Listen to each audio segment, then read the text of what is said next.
Hey guys, we got another exciting night here of Buccaneer football talk. We've got lots of goodies in store here for you. We're going to have Evan Winter from Bucs Report. We're going to have Andrew Faubert from Bucs Report North Sports Dynasty. Nick Sitro will be here, and Collin Haalboom from BucsBanter. Don't miss out on the fun.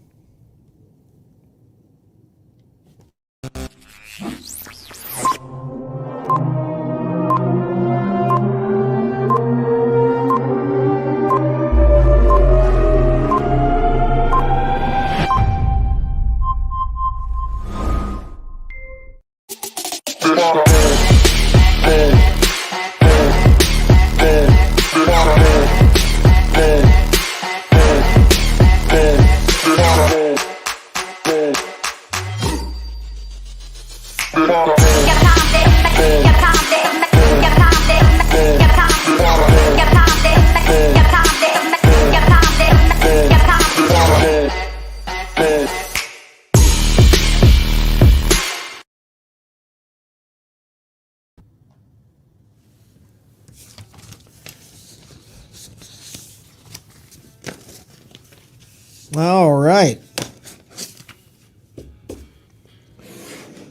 How we doing tonight? Everybody? I am ready to go. Let's talk. Let's have a good night of Bucs talk.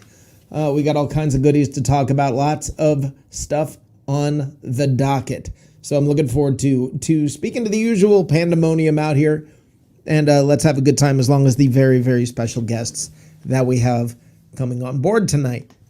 So I am looking forward to this. Again, the special guests, we have Evan Winter from the Bucs Report. We have Andrew Faubert, who is live from the cheap seats on Bucs Report, as well as North Sports Dynasty. We have one of my favorite all-time guests on Bucs Report, Mr. Nick Sitro. I'm excited that Nick is going to be stopping by, talking draft, talking Buccaneers. And last but not least, we have a brand new friend to the show from BucsBanter. We have Collin Haalboom, and I'm excited to speak with him. It's going to be a lot of fun. So, guys, we have tons to speak about, and one of the first things I want to talk about here, and I'll get speaking with Evan here shortly about this. Evan wrote an article today that I thought was fantastic. It was about Bucs culture and the culture change, and this is something that I don't know. When I read his article, and I'm going to try and get a link up to the article. If I can get it into the chat, I'm going to do that. But to me, it was a fantastic article because it put me in, I guess, more of an understanding of how the Bucs operate, how it really is Arians that change the culture, and as well as Brady. And I want to talk to Evan about this a little bit, but it was an interesting article, and it got me kind of excited, to be honest with you, about this season. Because it had such I'm going to call it a straightforward look at the change in Bucs culture. We all talk about culture change. We say things like culture change, but what does that mean?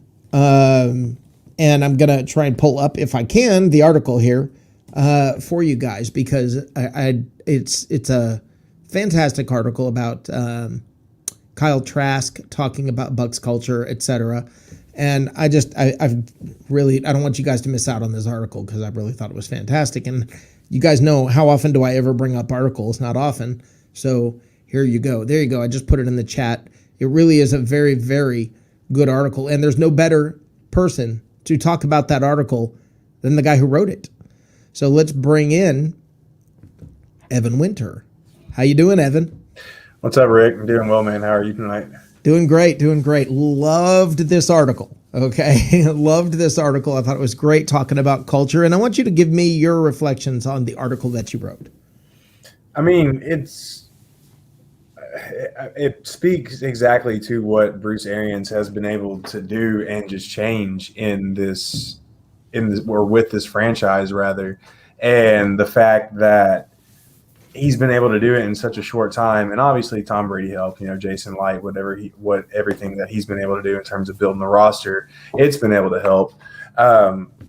But you're talking about a team that from 2008 to 2019 had the third worst winning percentage in the NFL.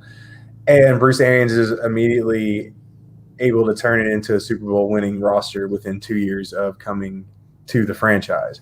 So the fact that Kyle Trask was able to notice that right off the bat really speaks to what has been set up here. And obviously, like you said, Tom Brady had a lot to do with this year and advancing it to the next level. But just the fact that that's one of the first things Bruce Arians talked about when he first came here in January.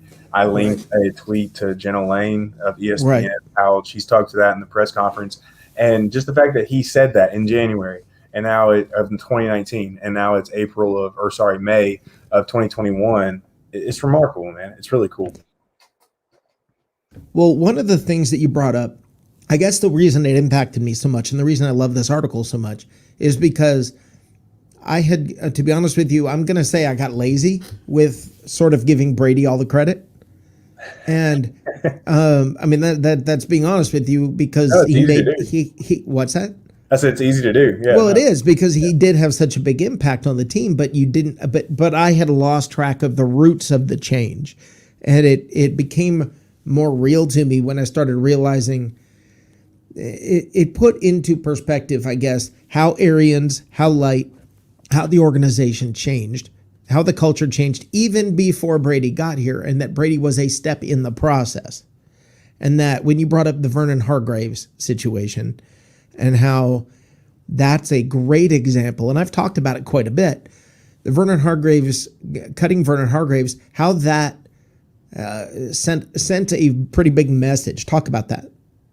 Oh, it sent a message throughout the entire locker room. Sean Murphy-Bunting even spoke about it, and I think not too long after, I want to say like maybe a week or two after it happened, talking about, hey, this is the NFL. Everybody's held accountable for everything they do, and what shows up on tape defines you as a player. And obviously I'm paraphrasing, but it spoke volumes. And refresh everybody on what happened with Vernon Hargreaves. So yeah, it was a fumble return or an interception, one of the two.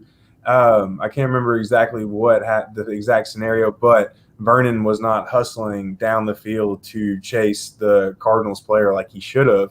It showed up on tape, and Bruce, even though him and Todd Bowles both spoke about how they thought Vernon could take the next step to get back to his first round pick status in the defense, they automatically knew right then and there that should not be allowed, not one play. And it completely went against what Dirk Cutter set up. You remember Brent Grimes, right? How he would just completely not show up for games, was still allowed to start. Right. Plenty of other examples. But either way, man, I think that's what drove it home for me, though, was bringing up the Hargreaves example, and it was sort of reminding that because it's gotten lost. That seems like a decade ago. When I think of all of the changing coaches every 2 years, that whole instability, that whole lost wandering in the wilderness feels like it's gone. And it feels like everybody's pulled together now and is going in one direction versus just sort of trying this and trying that. And that's what I feel like it was prior to Arians. I feel like it was just people sort of trying stuff to see if something will stick versus Arians who came in with a plan, said, this is what we're going to do. Right, yeah. You look at Greg Schiano. I mean, remember him going after teams when they were kneeling down in the Giants game. Right. Just doing stuff that people are just like, what the hell are you doing? Did you have to bring that up? That's a horrible memory. I had to, yeah. Always got to play a level, man. But either way, though. No, that's a great example of what I was talking about, though. Right, yeah, for sure. And you remember Jeff Tedford? Oh, God. Jeff Tedford, the offensive coordinator. Those are the things. Those are the things. MRSA. Those are the things that as I look back, and then the moment Arians came in, it all stopped. Yeah, because he knew what he was doing. And you got to give him credit. And the fact, though, and I mean, they even spoke about this, Light and Arians both spoke about a couple of months ago, into what you were just talking about. Arians laid the foundation, but Brady brought in the winning mentality. Right. And once he was able to instill that, it didn't take long, obviously. Right. but that was the final pieces to the puzzle. And man, just how it's worked out is beautiful. And now they're in a primo position, and I can't wait to see what happens this year. Yeah, I'm a little freaked out by it. I'll be honest with you. Dude, things don't work out this well in the NFL. Right. For anybody ever, and even New England. So I mean, this whole thing is a little bit odd. By the way, I want to say hey to Ben Parrish and thank you for the comments, and Christopher Cole, thank you for the comments. I appreciate you guys in there making those comments. It means a lot. Thank you very much. But yeah, the impact on the culture of Arians and of some of those early decisions, and even I think even getting rid of Winston, the demonstration that nobody is safe, you better perform. Yeah. That's something I think I lost over the last year, just watching in awe at the detail of Tom Brady that I did not know prior to this year. I feel like I got to know Tom Brady this year. Prior to that, I'll be honest with you, I hated Tom Brady. I respected him, but I hated Tom Brady. I did not understand Tom Brady. Now that I see the work ethic, now that I see that part of things, which you really didn't see that much in New England, because it was all, is it Brady? Is it Belichick? It was, now you got to see what the guy does. And I'm all in, man. I mean, yeah, it's crazy just how much everything that he does just reverberates throughout the locker room, throughout the team. Yeah. The fans. I'm completely bought in. There's no other way around it. He's the best quarterback of all time. Just seeing what he was able to do this year. And granted, he came to a really stacked team. He came to a very good roster. But regardless, he got it done. There are other people with stacked teams that don't win. I mean, exactly. And Kansas City couldn't score a touchdown with that stacked offense. So. Exactly. And he also threw for 40 touchdowns in the regular season. I mean, right. I mean, it's not like he just came in and played well. He played at a top level. Yeah. The fact that he didn't even go to the Pro Bowl is just an absolute joke. But, that's a conversation for another day. Well, I think that all changes. And this is something I've said for a while now about the Pro Bowl. When everybody would get upset about the Pro Bowl, and I would not get upset about Levante not making the Pro Bowl or White not making the Pro Bowl or anything. And I said, look, respect like that is earned. And now they've earned it. Now everybody knows who they are. Now everybody's going to watch them. Now they've earned the accolades they're going to receive. Gerald McCoy was one of the better players on a bad team. You don't give him accolades just because he's one of the better players on a bad team. Now you know the value of Devin White. Now you know the value of Levante David, and that they're not just good players on a bad team. Now you know they're great players. And I think that's what happens when you start to win, when you start to achieve. It separates you. And I think, now the accolades have been earned. If they get snubbed now they got a reason to complain. Yeah, man. And isn't it crazy seeing just everything being focused on the Bucs? I mean, I know we saw it in the, 95, 96 to about 2006, that decade. Not like this. Yeah, I mean, like when I'm clicking on NFL.com, it's just like Tampa Bay. I'm like, oh my God, yes. A friend of mine who hates Tampa, by the way, a friend of mine in Atlanta said he goes, he doesn't even want to turn on ESPN because Tom Brady and the Buccaneers are like the permanent background. I love it. And yeah, that's what I'm like. Well, that's kind of a karma debt, isn't it? I mean, it's been so much the opposite for so many decades. There's a lot of making up to do. That's what I think all of this is like, it's like, I don't know, some massive NFL karma debt where everything's going right for the Bucs to crazy proportions. They supposedly have, and we're going to find out specifics on Wednesday, they supposedly have one of, if not the easiest schedule. I mean, after the last few years when they've been a bad team and have had, the second hardest schedule or whatever, every year you hear these horror stories. And now this year, of all stinking years, they have the easiest schedule in the NFL? Really? Dude, yeah, so like not only do they have the fourth easiest schedule just based off winning percentage of last year, but yeah, when you project and add in everybody's current rosters after the draft, after free agency, yeah, they've got the easiest schedule. And Mike Clay of ESPN put all that together. And their lowest percent chance. I can't phrase this correctly. Right. Sorry, but their hardest matchup is the Los Angeles Rams, and even then, they're still favored to win by 58%. Well, So, they match up well against the Rams too. The Bucs seem to match up well against the Rams, and I mean, to me, I'm still going to say this, and people will hate me for saying this. I still think the most difficult matchup is the Saints. I don't care what anybody says. Oh, yeah, Sean Payton knows how to win with other quarterbacks. Right.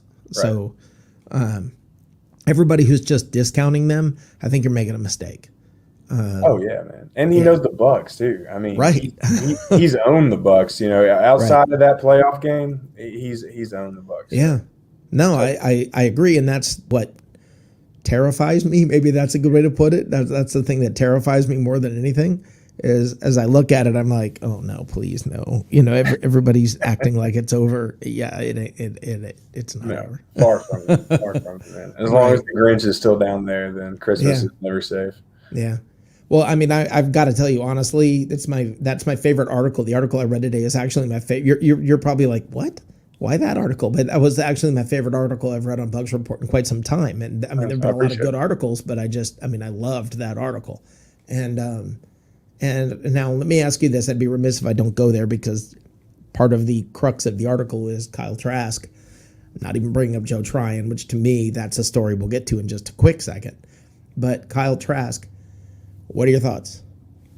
I like it, man. Now, in the grand scheme of things, if you're looking at the big picture, it's worth the question of asking, should the Bucs have waited one more year just in terms of taking advantage of Kyle Trask's rookie contract? Because just to sum it all up, and this is something I wrote on Bucs Report as well, is so since he was a second-round pick, he's got 4 years on his deal. Brady is obviously going to play for 2 of those years. Let's say best case scenario, Brady retires after that. Well, the Bucs have pushed so much money back, and I'm not saying this can't be fixed or anything like that. It's not a warning. It's not a cry for help. But let's just say based off what they've done, they've pushed so much money back. You want to be able to take advantage of a cheap quarterback or cheap rookie quarterback contract like they were able to do with Jameis Winston.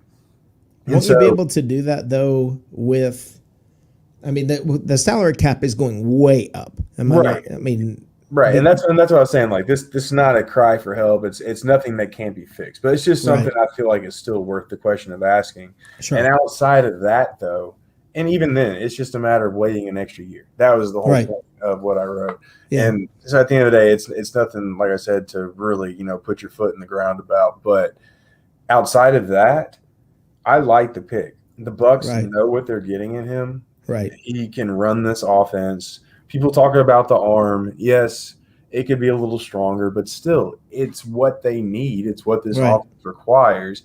And honestly, I think Tom Brady showed them a little bit of how they could modify last year and adjust. And I don't think it's just going to be a straight vertical cylindrical offense anymore. I think it's going to have a lot more West Coast variations incorporated in it. Right. And so I like the pick. He's going to learn, and this kind of runs counter to the point I was just talking about. Yeah, if you draft a guy next year, he's only getting 1 year probably behind Brady. Well, Trask's going to have 2. So obviously that's twice as many years. That's twice as much experience. Right. So either way, I like the pick, man. I think it's solid. Yeah. And I'm a Vols fan. That's the crazy part. I'm a Vols fan. So all the Seminole fans out there, y'all can accept it. I'm a Gator fan, and I embraced Jameis. Look, they're not on that team anymore. They're on the pros now. Get over it. And there's so many emotions with this pick, though, man. Like my buddy, I tweeted about. I didn't expose his name or anything, but I tweeted about. He said Kyle Trask is going to be on the practice squad this year. I was like, dude, that's not even possible. I was like, you can't cancel a rookie contract and put him on practice squad contract. But there's so many emotions involved in this pick. I'm just like, man, where is this coming from? Yeah, it's always that way especially with any quarterback. You're going to get both sided. But if you get an in-state quarterback, because you've got rivals, and I mean, half the people are going to like him, half the people are going to hate him, and that's pretty much it. I can say this. If Jarrett Garantano ever came to the Titans, nobody in Tennessee would like him. I can say that. Now, I want to bring up one more thing that I think is interesting. The the Buccaneers drafted Mr. Irrelevant this year. And by that, I actually mean Joe Tryon, because nobody's talking about this guy. He's like the forgotten guy. I've heard more about Jalen Darden than I have about Joe Tryon. Why the, I don't know, lack of interest, radio silence? Why nothing for the Bucs' number 1 draft pick? I don't know. It's a good question, man. He should definitely be getting a lot more exposure than what has been given so far. I guess because he's going to be behind Shaq, JPP, everybody assumes he won't be able to make some big plays this year, but he's going to have plenty of opportunities to make big plays. That's what I think. And honestly, it won't surprise me if he gets a limited amount of snaps, but a lot of those snaps are big plays, just in terms of the ratio. Right. I think Jalen Darden, if the Bucs are ahead much, and I think they probably will be, but if the Bucs are ahead much, the other teams are going to have to throw the ball a lot, and you're going to have a chance for those splash plays. Well, and like how Todd Bowles likes to game plan, he likes to get you in 3rd and long. A lot of defensive coordinators will blitz on 3rd down. Right. Well, he likes to blitz on 1st and 2nd. That way he gets you, or do his run fits, whatever. Right. But he likes to get you in 3rd and long, so he can drop back, kind of play in front, which is a decent. It's good logic. But if that goes to plan like it's supposed to, Tryon's going to come in on those 3rd and longs, and with his quickness, with JPP and Shaq and Vita and Levante and Devin all on the field at the same, somebody's going to be making a play. It's funny. It's funny when you do that roll call. It's funny. You do the roll call, and then you're just sitting there going, wait, what? Wow. I mean, and that this guy is an afterthought. He should not be an afterthought. And that's I guess, kind of the point that I'm making is he's an afterthought when he shouldn't be. So he'll become at the forefront of people's thoughts soon enough. If everything works out the plan. Yeah. I mean, dude, he's too good. And I think, obviously him opting out is a big reason why he doesn't have the attention that he should. Right. And Jalen Darden played last year. So that's what I would think. Right. But, and plus Tom Brady's throwing him the ball, but I can't wait. And Tom Brady mentioned him. Exactly. I can't wait to see what Tryon does, though, man. I'm super excited for him. Yeah. Yeah. Well, Evan, I appreciate your time. I don't want to keep you all night because I want you to come back. So thank you for coming by. That was a great article today. Again, guys, I shared the link. I'll do it again here real quick. But I want you guys to check out the article because it's one of my favorite articles I've read on Bucs Report in quite some time. And just keeping me informed like you do. I appreciate it. Yeah, no, I appreciate you, Rick, and definitely be coming on again soon. So how can everybody get a hold of you? On Twitter at Evan_winner, and then at BucsReport.com. So, all right. Thank you very much. Thank you, man. We'll talk soon. Yep. Have a good one. You do the same. All right. That is Evan Winter. He is an incredible writer for Bucs Report. Love hearing from this guy. Love the articles he's putting out there. And I'm very excited about that article. I'm excited about, I am excited, Johnny, I'm looking at what you wrote about Joe Tryon is coming on after they signed every player from last year. It's a hard gig to follow up. I agree. It is, but it's just funny that the lead guy is getting such little press and little media and little attention. The conversation, the comments online and everything, they all seem to surround Kyle Trask, who's not even going to probably see the field this year. Maybe he'll get a little mop-up duty. I don't know. But, yeah, Johnny, Evan Winter is the hardest working guy in BR. I agree in Bucs Report. That or Joshua Cole Allen, I don't know. That's a battle. It's two guys who man, those guys work. So, yeah, that's pretty tough. So I want to open up the phone lines and open up the link here for everybody. If you want to come on, what we are doing with this show, if you want to come on, you have to come on with a video if you want to make comments or use the phone line. I'll put the phone number up here in just a moment. But I want to talk to you guys at the link I just posted or the phone number that's coming up in just a moment. I want to hear from you because it's your turn.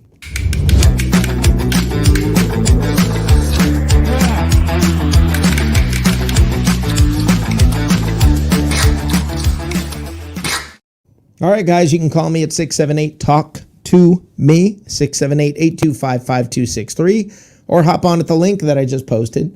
If you use the link, you need to come on video on this show. You need to have the guts to come on video, or if you want to call, you are welcome to call the phone number that I posted, and we'll get you that way. Either way, I look forward to hearing from you. Todd Robertson said he was going to try and call tonight. I hope he does. I like Todd.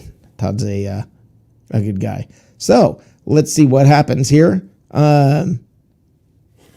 Whether or not we do have Johnny Dean, the professor, is coming on. Hey, brother, how are you? How's it going, Rick? Going good. By the way, Johnny, I want to thank you for the Bucs Report podcast we did the other day. Johnny was one of the people we had on the Bucs Report podcast, and he brought a lot to the table for that. Johnny, you always do bring a lot of great information, but thank you for the podcast. I think that was a lot of fun. Yeah, I think it was a good podcast too. So, how are you doing? Oh, here is Todd Robertson. Hold on, I'm going to bring you both on at the same time if that's okay. All right. Hey, Todd, how are you? Oh, why can I not hear him? I think I have everything hooked up correctly, but obviously I do. Speakerphone. There we go. There we go. Hey, Todd. Hey, how you doing, Rick? Wonderful. Welcome to the Bucs Report show. Yes, sir. Man, a lot going on. Who's your buddy on? Who's what? Who is that? That's Johnny Dean, the Professor Johnny Dean. Johnny Dean, the professor. How you doing, Professor? He's awesome. Yes, he How's it is. going, Todd? Good, Professor. How you doing, sir? Hanging in. Everybody's Yes, just sir. hanging in Yes, there. sir. I think everybody's just hanging in. I called you the other day at work, and I'm sorry to bother you at work. But No, that's, I wanted to talk a little bit about the draft and yeah. and get both of y'all's thoughts on it. Well, talk to me. I like all of our picks. I especially like 3 of them. Which 3? And I you're probably going to know which 3 I like. It's going to be, you talked about Joe Tryon. Right. He's not getting a lot of, Right. a lot of pub right now. Right. The unknown one that we drafted first, but of course all the talk was Kyle Trask, and then the receiver we got, Darden. Jalen Darden. Listen, I watched highlights on this kid on Yeah. YouTube. Yeah. And this kid's he's going to be exciting. So He's going to be fun to watch. I'm excited about the same guy, Todd. That's actually my favorite guy coming. Yeah. He's a Scotty Miller type. And, since we lost Minkins. You know the difference, though, Todd? This guy could be our kick returner. Yeah, you know the difference, though, between him and Scotty Miller. Everybody's in love with Scotty Miller because he's very fast, but Scotty Miller does one thing. He runs straight and catches passes. Right. I believe that Jalen Darden has actually more to his game when it comes to route running and some other things that he can do that Scotty Miller does not. Now, I'm not dogging Scotty Miller because what a great threat to have with Scotty Miller. Just run deep and nobody can keep up with you. I mean, that's Scotty Miller. That's what he can do. But I think Jalen Darden, what's great about him is he can catch the underneath pass and turn it into a big gain with yards after the catch. Johnny, what are your thoughts on this? Oh, Scotty is very fast, but this kid Darden, man, he's so slippery. Yeah, and his moves they're not conventional moves. No, he's shifty. I used to say this about Barry Sanders. I swear I saw Barry Sanders running directly at a defensive back, split in half, go around each side of the defensive back, come back together, and keep going. I mean, that's what it's like. It's like there's no way to catch the guy. It's impossible. That's how I feel about Jalen Darden. I mean, I'm so excited to see this kid play. Well, I can't say enough about the job Jason Light did. Yeah. Jacqueline Davidson, Yeah. Mike Greenberg, what they did and what Jacqueline Davidson did and Mike Greenberg did with the salary cap. absolutely phenomenal. Yeah, I mean, they're we've got everybody back. We just signed Blaine Gabbert. Was it yesterday? The Yep. day before? Day before, I think. Yeah. So this year with full stadium, it's going to be Yeah. Raymond James is going to be rocking this year. It's Yeah. going to be exciting. Yeah, And I'm I am interested just- in that. I am so pumped. I'm going to go to training camp this year. I go to training camp every year. Me and my buddy, Yeah. we go every year. We go Saturday morning. We stay over Saturday night. We go Sunday morning to training camp. So we go for the whole weekend to training camp, Well- and it's a blast. Well, guys, I'm gonna throw a little teaser out here that's just a possibility. Let's call it a 50-50 possibility right now. But I can go ahead and throw this out after having a conversation with my boss today in my day job. There is a possibility I will be moving to another NFC South team, moving to the home of another NFC South team. I went from Atlanta. I moved up here to Charlotte, but I may be going down to Tampa. So we will see if I can end up that's moving back awesome. down to Tampa and be there with the Bucs and all you guys. So let's That'd be great. Yeah. That'd be great, Rick. yeah, let's see what happens. My fingers, toes, arms, legs, everything's crossed. Everything is crossed. I hope so. Well, Yeah. when I go to the games, I always go to Chili's right there on Dale Mabry in Columbus. Uh-huh. I go to Chili's for the game, go have a couple beers, grab some food, and then I just walk to the stadium from Chili's. And I park there at Chili's. I know the GM there. I've gotten to know him. This will be my 10th year as a season ticket holder, and I don't think I've ever been. Well, I was excited last year. Yeah. Brady, and Arians changed the culture, Yeah. and I mean it's just unbelievable that we re-signed everybody. I want to point It's going to be scary for these defensive coordinators. Yeah, I want to point something out here, I think they're trying Johnny. to stop us. Both of you, Todd and Johnny, I want you both to let me know what you think about this. Johnny, I'll start with you. And I feel a little bit bad admitting what I'm about to admit. I'm almost numb. Like I think I told you guys when I watched the Super Bowl, I did not feel that elation that you would think I would feel, because it was almost like shock. I think that I was just sitting there like, this is really happening. This is really happening. We're going to win the Super Bowl. This really is happening. We're going to win the Super Bowl. We're going to win the Super Bowl. Rather than just the excitement, it was trying to process it. Going into this season, so much has gone so well that once again, I'm looking at the year and what's going on with me that it's almost numb, because it's like I'm afraid to get that excited. How many years is it going to take for me to get over that, Johnny? I don't know. The overexcitement. I always keep it tempered. Even now, Yeah.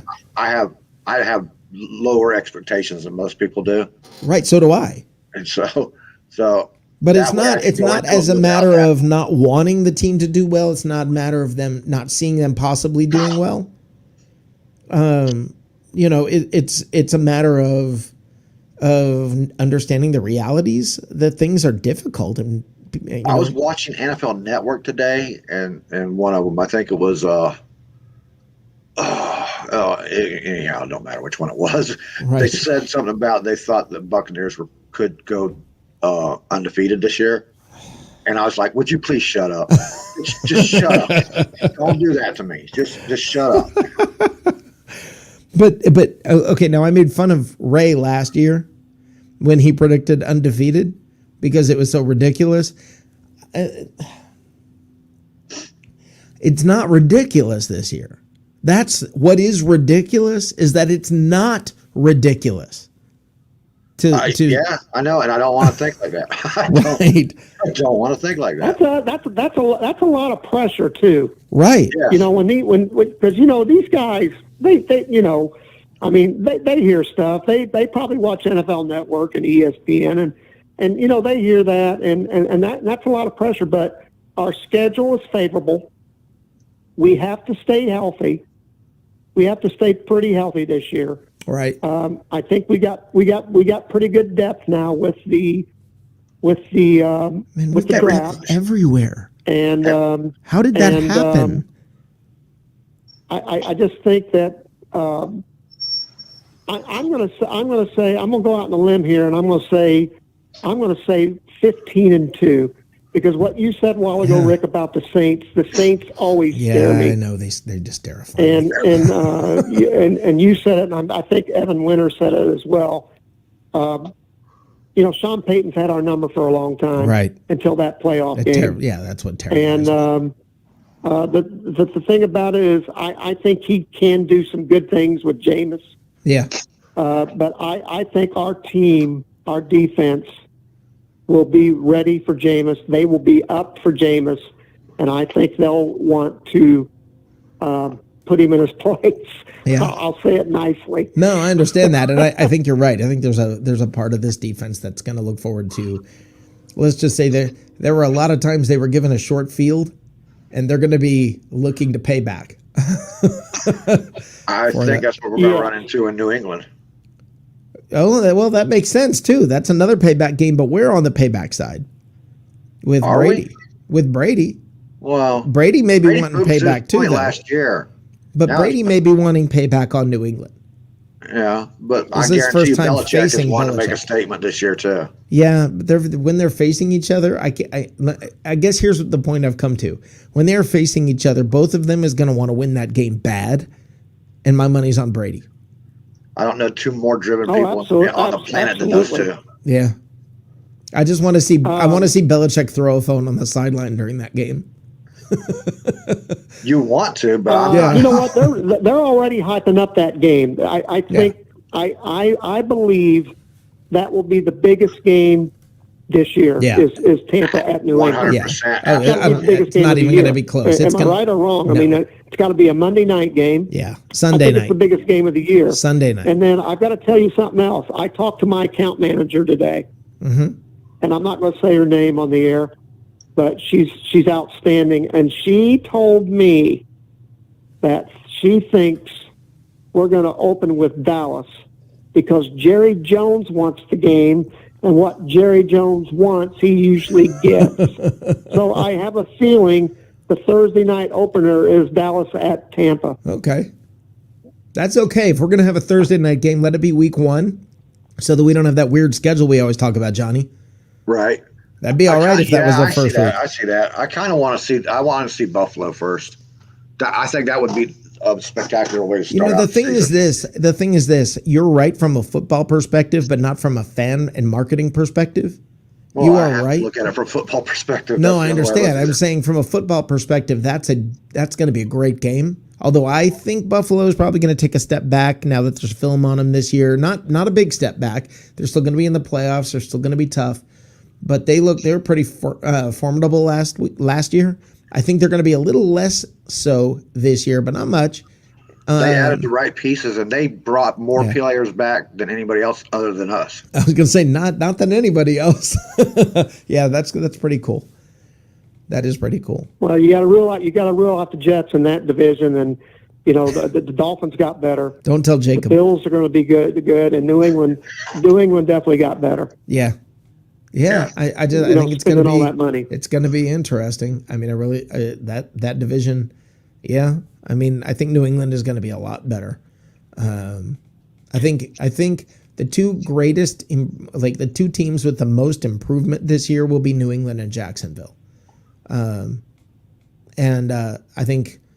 honestly think, Jacksonville they had a great draft, and they're only 3 years away from. They were in the playoffs 3 years ago, so it's not a long shot for them to see them improve this year. I don't think they're going to make the playoffs. No, but I think they're going to be vastly improved. So we'll see. If they come to Tampa for a preseason game, I'd like to go see it. Right. I'd like to see Trevor Lawrence. Right. And I think that would be great if we get a preseason game and they come to Raymond James. Yeah. Yeah. No, I agree. So, well, I want to thank you, Todd. Here's the thing. I'm going to let you go in just a minute. Yes, sir. I know you got to get other callers on here. No, we're good. And I'll get off the phone and listen to you and the professor, see what you think. Listen, all of our draft picks there is no pressure on any of those draft picks because we signed all of our guys back. Right. They can learn from these guys. They can learn from the veterans. And I mean, there's pressure, but there isn't pressure, if you know what I'm saying. No, I understand. I mean, does that make sense? No, yeah, I think it makes a lot of sense. I mean, Trask can come in for 2 years, and it's his job. Right. Once Brady steps away. Right. And he can really grasp the system. He's got not only Brady there, he's got Blaine Gabbard there, who knows the system pretty well too. So he's got two, solid quarterbacks there that know the system, that can teach him the ropes. Tryon can learn from. Well, three, Pierre to be honest Paul with you. And Barrett and Devin White and Levante. And the other thing I want to mention that really upset me last year was I think I counted, we had at least 10 Pro Bowlers, and we had one that made the Pro Bowl, right. Jason Pierre-Paul. Right. There was 10 of them on our team this year. Well, I mean, do you agree? 10? That's a lot. But I can't completely disagree, Johnny. Well, 8 to 10 anyway. I mean, I could name 4 off the defense right now that should have been Pro Bowl. Right. I named 2 on the secondary. You know who they are. I don't even have to name them. Right. What'd you say, Johnny? I said I can name 2 on the secondary that nobody even talks about. Well, for the Pro Bowl though already? Yeah. Huh. I think that's their numbers were top 5 in the league all year, man. But it takes more than that, doesn't it? What's it take? Yeah. The Pro Bowl used to be, all right, if you're going all pro first team, the numbers are all it should count. Right.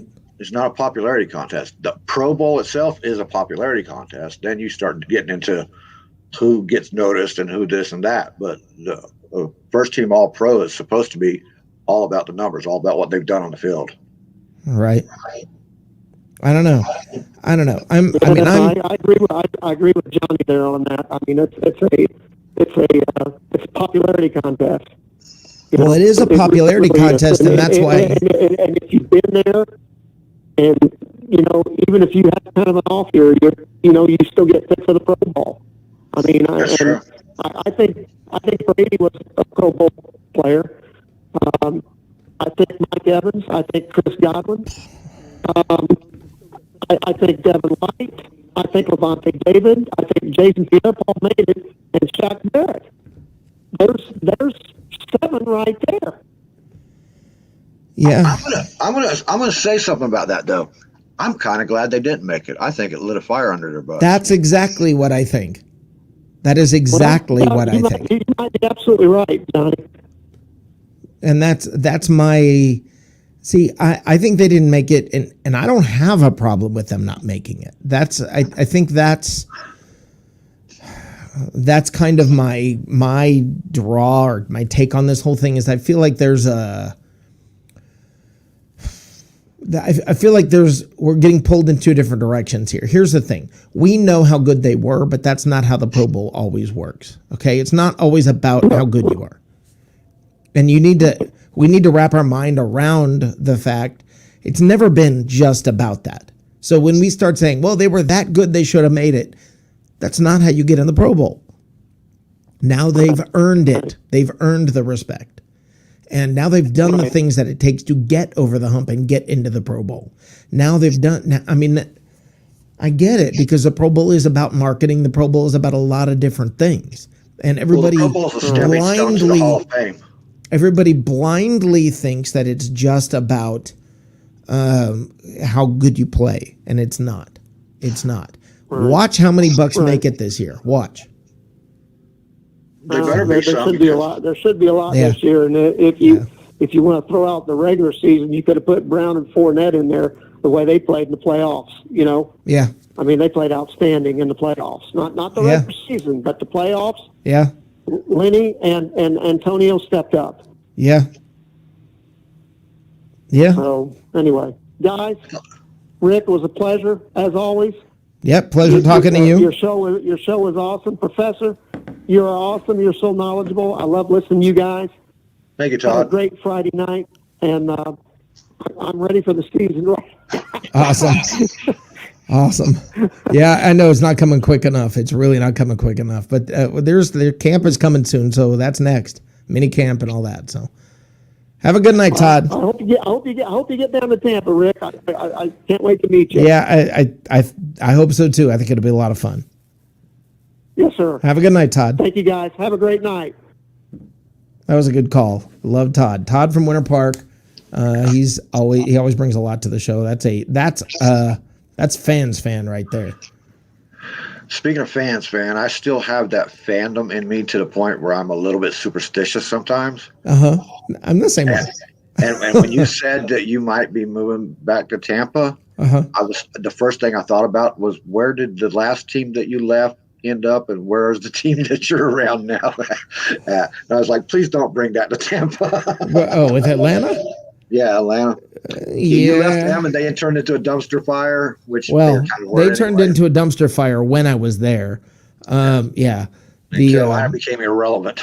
Yeah, you're right. I had to leave Tampa for them to get to be good. So we'll see. Maybe I'll screw it all up. Yeah.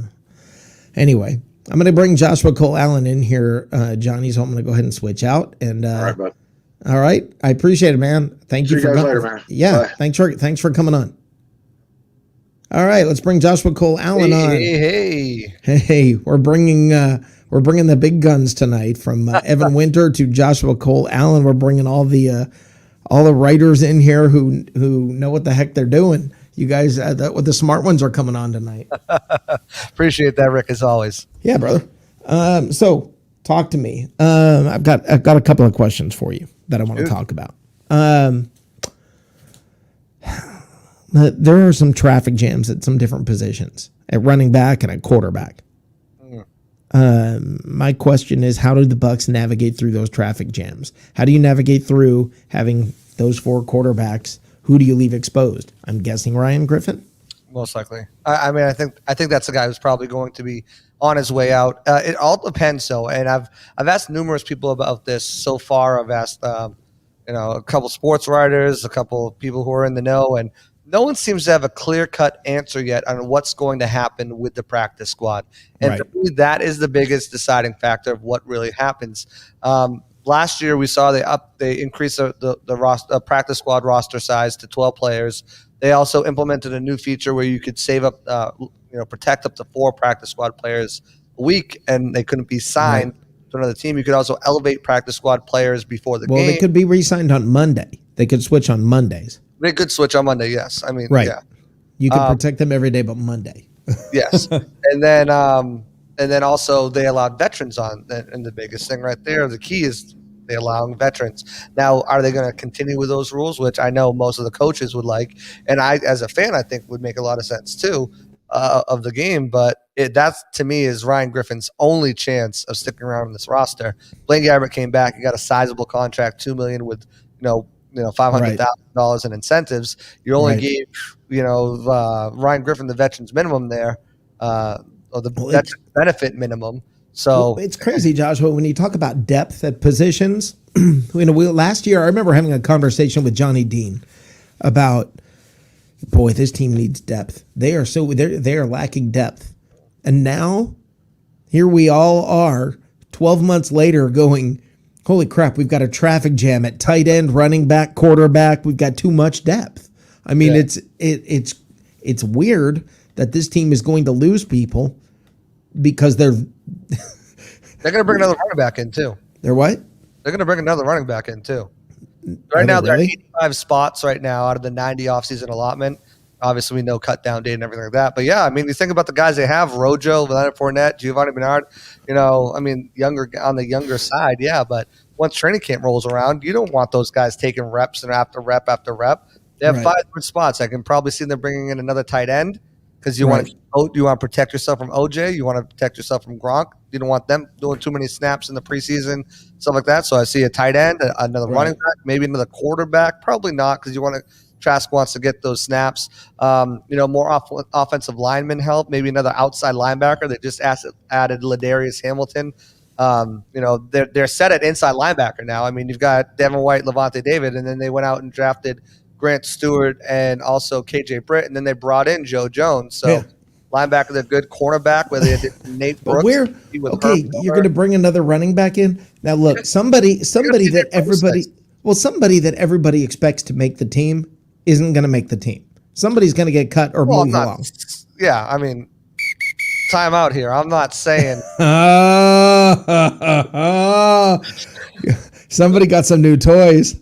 Oh, I did. I love this thing so much. But time out there. I mean, I'm not saying this guy's going to make the team, but to split up carries. And if you want someone taking a pounding, let's give this guy a pound.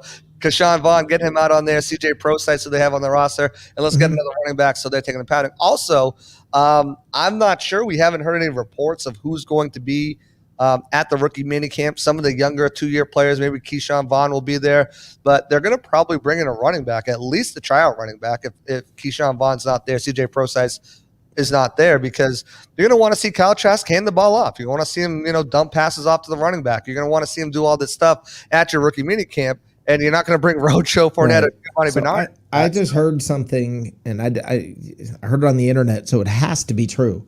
Oh, yeah. But I've got a question. An old rumor that reared its head again today. At running back is the Adrian Peterson rumor, and no. No, we're all set with that. No, okay. Well, I mean, you were talking about them bringing somebody in, and I saw that today that apparently he was seen in Tampa, and now that may be him going There's to a fundraiser going on right now too. Dickie V's fundraiser. Okay, here for that. That's probably what it is then. He's having the gala. I guarantee you, he's going to drive over and knock on the door and say, "Hey guys, let me in." Yeah. Any room for me? Yeah. But no, I think if Fournette had not re-signed, like a lot of us thought we did, and they brought in another rookie running back, that's the scenario I could see. Maybe you bring in an Adrian Peterson. If you get one of these guys like Javonte Williams or Travis Etienne who can, really catch the ball out of the backfield well, and you didn't need to bring Gio, and you had Rojo, one of these two, top rookie running backs, Keyshawn Vaughn, then you bring a guy like Adrian Peterson. I just don't see it. I mean, you're not going to keep 5 running backs on the roster, and one of them, how are you going to, first of all, we already talked about it, snaps. And I was talking to somebody on the Locker Room app, and it was a Pewter Report, Bucs Report combined show. We were talking about recapping the draft, and someone's like, Giovanni Bernard's not going to see the field. He's going to ride the pine. I'm like, whoa, what do you mean? But then it brought up a good point, a good discussion. Who do you have on third downs? Is it if Leonard Fournette can turn into the monster he was a year prior and get 70 receptions and looked as good as he did in the postseason? Maybe he doesn't come off the field on third down if he's grooving and moving.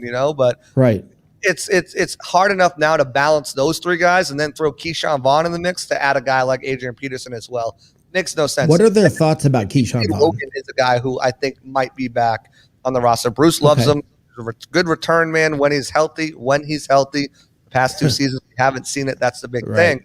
But I definitely think there will probably be another camp back. I should have said that from the get-go. No, I understand. I knew what you meant. I understood where you're going.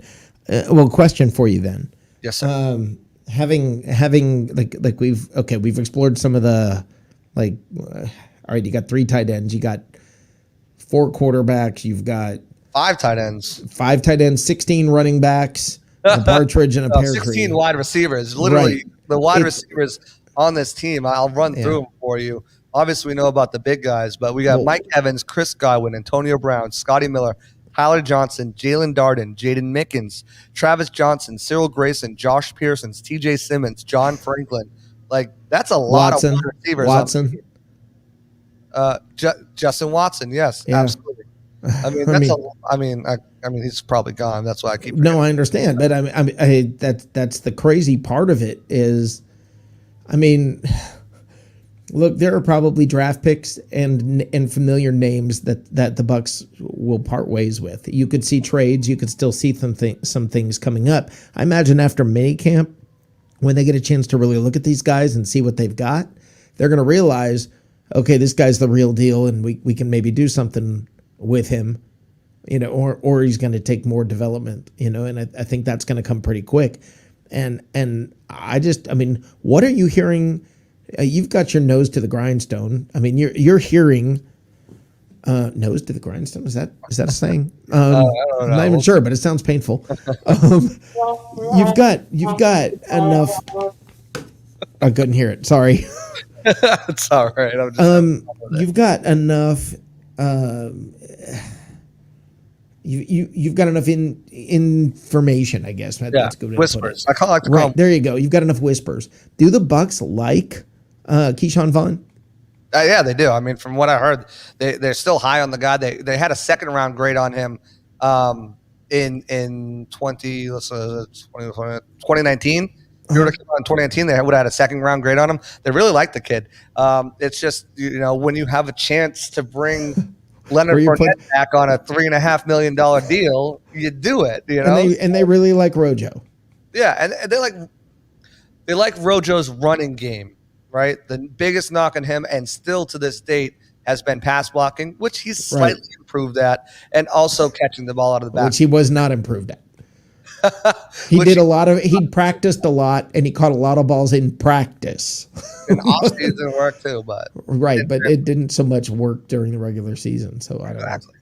I mean, if he works out, let's say he comes into camp, this year, and he's catching the ball, his pass blocking is improved, and he's worked on everything. Dangerous.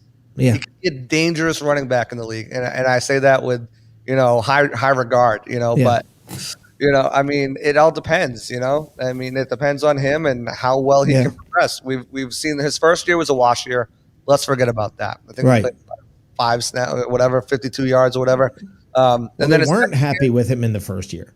So what? Yeah, they were not happy with him the first year. Well, the first year it was a different coaching staff too. Yeah, but he wasn't hitting the hole, and apparently, he was running tentatively. Yeah, he sort of had LeGarrette Blount disease, where he was just not really hitting the hole, and then it seems like he's gotten better at that. Yeah, second year he improved. I think he had 600, 700 yards, something like that. And but they did get benched towards the end of the season for pass blocking mistakes. Yeah, after he came in, he didn't have many pass blocking mistakes as he did prior, but he still couldn't handle the ball. So if he comes in and finally, year 4 contract year, it clicks and everything, it's going to be a very dangerous backfield because Gio can offer you a little bit rushing the ball. Obviously, we know how good of a passer he is.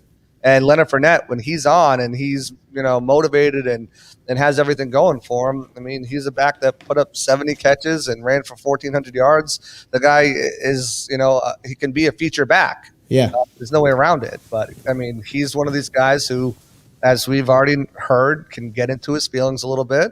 Did last year on the roster, talk about potentially releasing him in December because he couldn't get in line with his role. And then, what do you know? Rojo breaks a finger and catches COVID, and then, playoff Lenny, Lombardi Lenny, and all that stuff happens. And, Yeah, well, that's how it happens. Ask Tom Brady. I mean, you can't let the guy in. Exactly. So, all right, Joshua, I got to run. I want to thank you for stopping by big time. Really love it when you come on this show. I mean, in no small way. Always. I appreciate being here. You got it, man. Tune in every Thursday for my show because I was about to go there. I was about to say, tell everybody where they can find you. Every Thursday. Could you hear the sound? Are you hearing the sound? Yeah, no, I was talking. I didn't know it was coming. Oh, my bad. I was setting it up. So every Thursday night, it's the Audible with Joshua Cole. You can catch me on Thursday night Bucs Report at 8:30 here on the Audible. You can catch me on Twitter at Joshua_C_Allen. Make sure you guys go to BucsReport.com because I'm having work come out all the time. And also in the locker room, I think we've started a little partnership with John Ledyard, who I think you'll be speaking with next week. Yeah, I have. Yeah, I spoke. Yep. So he'll be on that, but it's going to be a little Bucs Report, Peter Report kind of combo team up on locker room every Tuesdays at 7:45-ish. Nice. 7:30. So we'll be coming in there. We'll be talking Bucs. We'll be talking whatever you guys want to talk. So make sure. And if everything works well with this equipment, I will be not only streaming live on Twitter, YouTube, and Facebook, but also I'll be streaming the Audible live audio only on Locker Room too. So, and I want to talk to you about that. I'm already there, brother. I want to talk to you about it, and we'll let's see about moving forward, and we'll go forward from there. Thanks, man. Rick, always a pleasure. Love. Have a great one. Talking to you, and to Tampa. I'm working on it. Yes. Have a good one. Bye, guys. All right, guys, it's time. It is time for the triumphant return.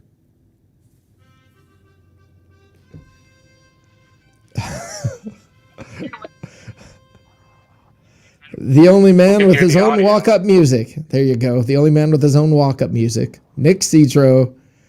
How you doing, brother? Nope, lost you. No audio. What about now? Oh, yep, gotcha. Hopefully there's not too much like feedback here. I can't hear any feedback at all. All right, good. Solid. Okay. How you doing? I'm not doing too bad. How are you? I am doing excellent. And Andrew Faubert, I will get to you shortly.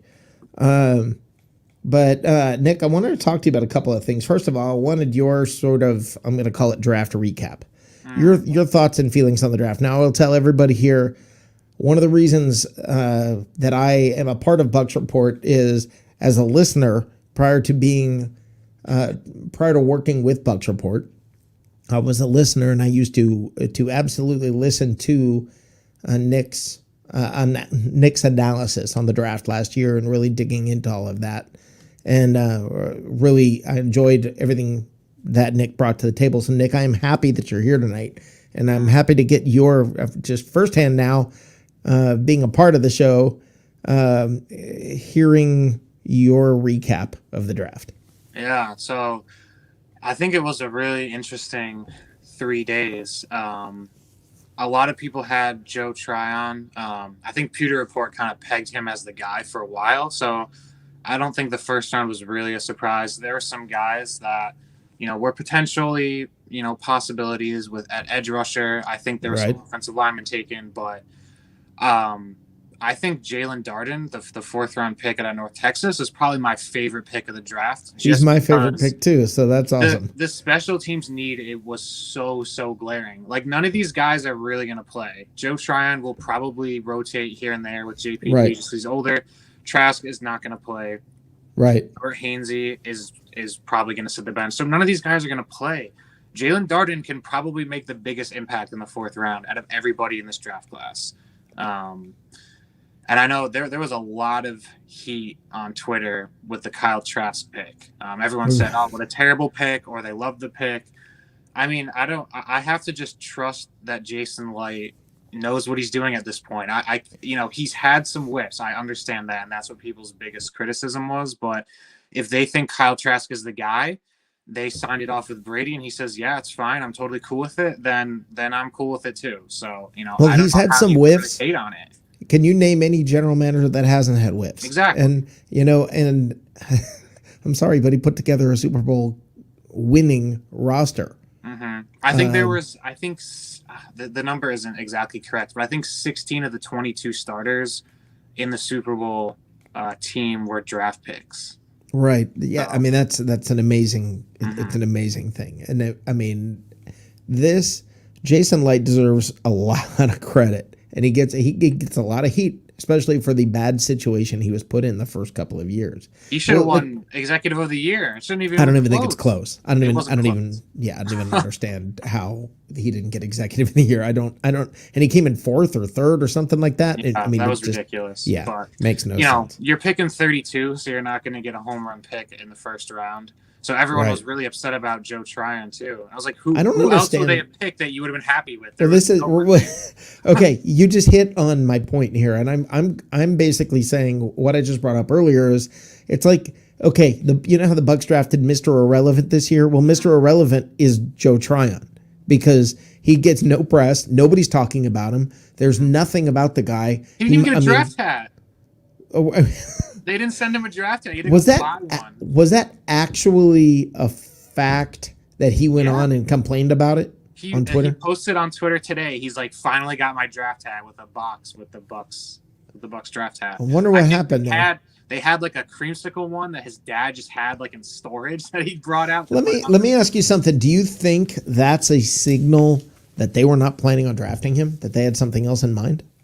I don't think so. I think they peg, a fifth, like a player pool of guys that they think are going to go in the first round, and they send every team, they send every team's hat to that player.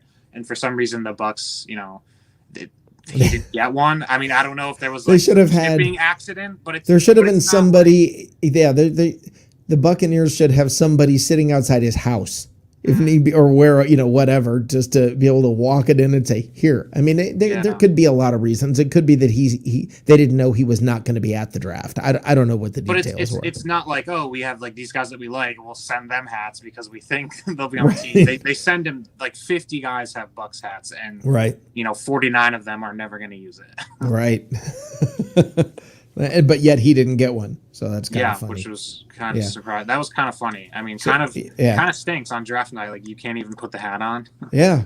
So, well, let me ask you this: when you think of the 2021 team, the team that's coming back plus the new guys, what are your expectations? What are your thoughts?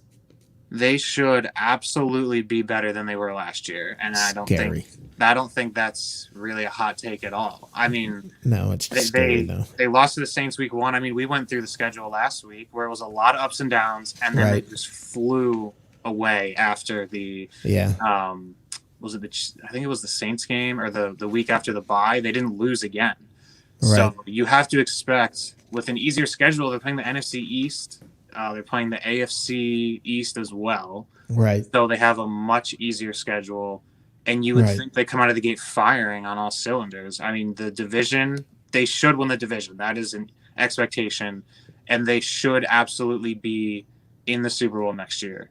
I just want everybody to, for lack of a better way to put it, is simmer down with it. I mean, we've all got our expectations up, but adversity is going to happen. Oh, yeah. There could be injuries. There could be, who knows? Right. And people seem to melt. Bucs fans melt in adversity because they're used to losing.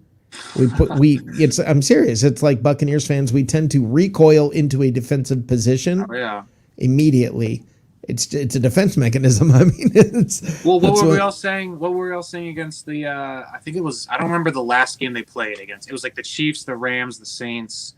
Like that stretch at the end of that, it was the Bucs can't beat a team with a winning record. The only win they had was I don't even remember who it was. The Packers. That's what it was. Right. And we were all freaking out. And Bruce Arians doesn't know how to coach. Todd Bowles, he plays too much of this coverage. And Ryan Suckup can't kick in Minnesota. And it was like.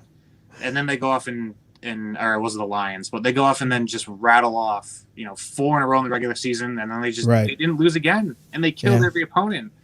Well, I'm laughing. Mike DeRoche is saying he doesn't even like the hats this year, so maybe it's a good thing awful. They're so awful. I mean, I agree 100%. They look terrible. Yeah, I'm not a fan of draft hats ever. To me, draft hats are the biggest waste. When people run out and get draft hats, they're literally good for like one day.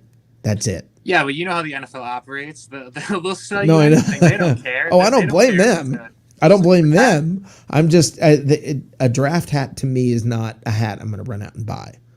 It's just not, no. A Super Bowl hat, sure. The hat that they come out with hats each year for the season, sure. Like the coaches' hats or things like that, sure. But a draft hat for one night, really? Yeah, the only hat I bought was the NFC Championship game and the Super Bowl hat. Other than that, I don't really. No, I won't buy an NFC Championship hat because to me, that once they won the Super Bowl, well, the NFC Championship hat didn't mean so much. You best believe I bought stuff the second they beat Green Bay. I wasn't waiting 2 weeks. I told everyone we can't buy anything. And the next day I was like, I actually just spent like $150 on it. Right. It's been too long since we've been there. Yeah. Yeah. No, it has been a long time since we've been there. Long, terrible decade or two. It's been 2. The last time they were in the NFC Championship game was the year they had You were like 3 years old. Yeah. I was 7. Let's see, I was close. So yeah. And well, now you know what it feels like. So how were you feeling during the Super Bowl? Did you hear my description of how I felt? I think we were talking about this last week where you said you were, what did you say? You were numb to it? I was numb. Feel anything? Yeah, I just sat there trying to process it, I guess. Yeah. I still feel that way about this season looking forward. I'm afraid to get excited. I think I was going in classic Bucs fan of like, I'm just going to expect them to lose so that Right. if it happens, I'm not. That's what I mean. That's I guess what I mean. And then when they won, there was shock. The thing is, though, it wasn't like a last-second field goal where you're just going to erupt and screaming. Like, they had it wrapped up in like 10 minutes, honestly. Right. So it was like the game was over, and I always would tell people I'm just going to cry like a baby when they win. Like, I've been waiting so long, and I was like, right. I don't really feel that like euphoria. Yes, because it's hard to process. Yeah. I've been waiting so long for this. I don't know what to do with this information. It just happened. It was new territory. Yeah. We're not used to actually winning. Yeah. But oh well. What a deal. Well, Nick, I want to thank you for coming by. I don't want to keep you for too long because I want you back next week or as soon as you're willing to come back. Every week. I appreciate it.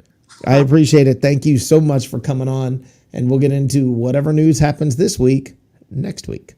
Hopefully it's a faster news cycle because I can't take any more Aaron Rodgers news on national TV or radio. I'm so sick of Aaron Rodgers. Well, what, you haven't gotten enough Bucs information? I mean, the Bucs are all over the media constantly. I'm kind of glad for the break. I'm glad somebody else took a little of the spotlight for a couple of days. I guess that's true, but it's all over the place. I mean, there's really going to be not much from now until camp. I guess we'll have mini camp is coming up. Mini camp will be interesting. Yeah, that's coming up. It's cool that we actually get something this year, unlike last year. Yeah, where it was like literally dead until training camp. Right. No, they are going to have mini camp. The schedule came out today. Actually, if you go to Buccaneers.com, they have it. They probably have it on Bucs Report, and I don't know, but I'm sure they have it on Bucs Report. But I know it's on Buccaneers.com also. The mini camp and training camp schedule. Well, the actual season schedule is Wednesday. I forgot about that. Yeah. So there we go. Yep. We got something to look forward to. Awesome. Thank you very much, man. You're welcome. I will be here next week. Awesome. Appreciate it, brother. Thank you. Awesome. Nick Sitro. Very happy to have Nick on here. And in just a moment, I'm going to play a commercial, and then we're going to come back, and we've got waiting in the wings, Andrew Faubert. We will be right back.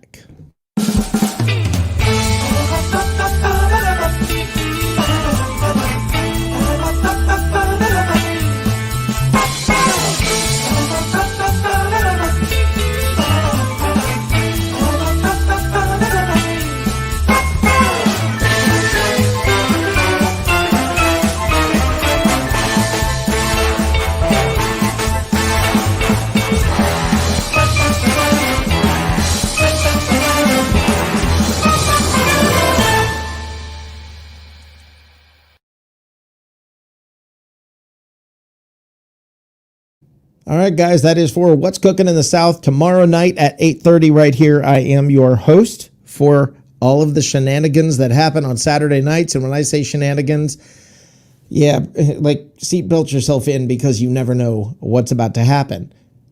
And if you think that gets crazy, you ought to be around on Sunday nights for this gentleman, Andrew Faubert, who is the host of Live from the Cheap Seats right here on Bucs Report, and you also know him from North Sports Dynasty. How you doing, brother?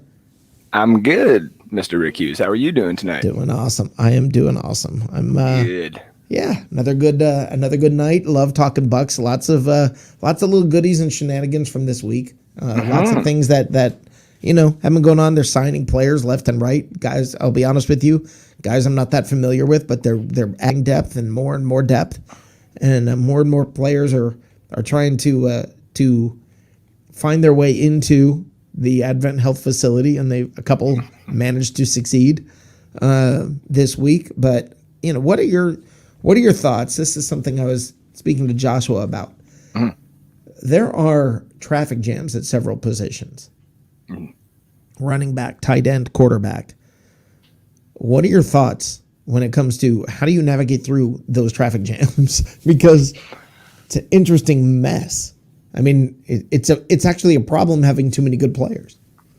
I mean, yeah, it's an interesting traffic jam to be in as well. I mean, everybody's got Bugattis and Lamborghinis essentially in this traffic jam. I mean, there's a lot of talent, and it's really hard to decipher which one we want to say not keep around, because I think that the coaching staff is going to do a great job with the 53-man roster and possible COVID rules that may still allow, say, a couple of extra practice roster spots. And that was my question. What are you hearing? Are you hearing anything about that? Not entirely, but it's more just looking at, obviously the cases state by state. I mean, here in Canada, I don't necessarily see how the CFL is going to go off, but just kind of looking at certain states. Being up here, it's really different. I don't know too much, but depending on the states and what everybody wants to do and stuff like that, they may decide, just in case, certain players catch it and this, that, and everything else. Obviously, you wouldn't want to lose like a Lamar Jackson or a Tom Brady on a Monday nighter and this, that, and everything else. So, well, because of the vaccine, if players get vaccinated, I heard that there are different protocols. They're not going to have to wear the ankle bracelet. They're not going to have to, yeah. There's going to be a lot more latitude given to those players that have been vaccinated. Just about everybody's going to get vaccinated. I'll be shocked. There'll be a few who won't, but it'll be interesting to see. And the Brandon Bean comment, I mean, I didn't actually see the comment that he made, but I saw that he got a little bit of flack for a comment. What did he say? It was something about, I don't want to take it out of proportion, but the NFL or somebody did come out and say that people will not be getting fired if they are not vaccinated in regards to Brandon Bean's comments. So there's probably... He said folks were going to get fired? Yeah, like players would probably get released or something like that. I would have to pull up the full article to get like every quote on it right and stuff, but yeah, he did say something, and the NFL did have to come out today, just make a statement and be like, people are not going to get released and this, that, and everything else. Yeah.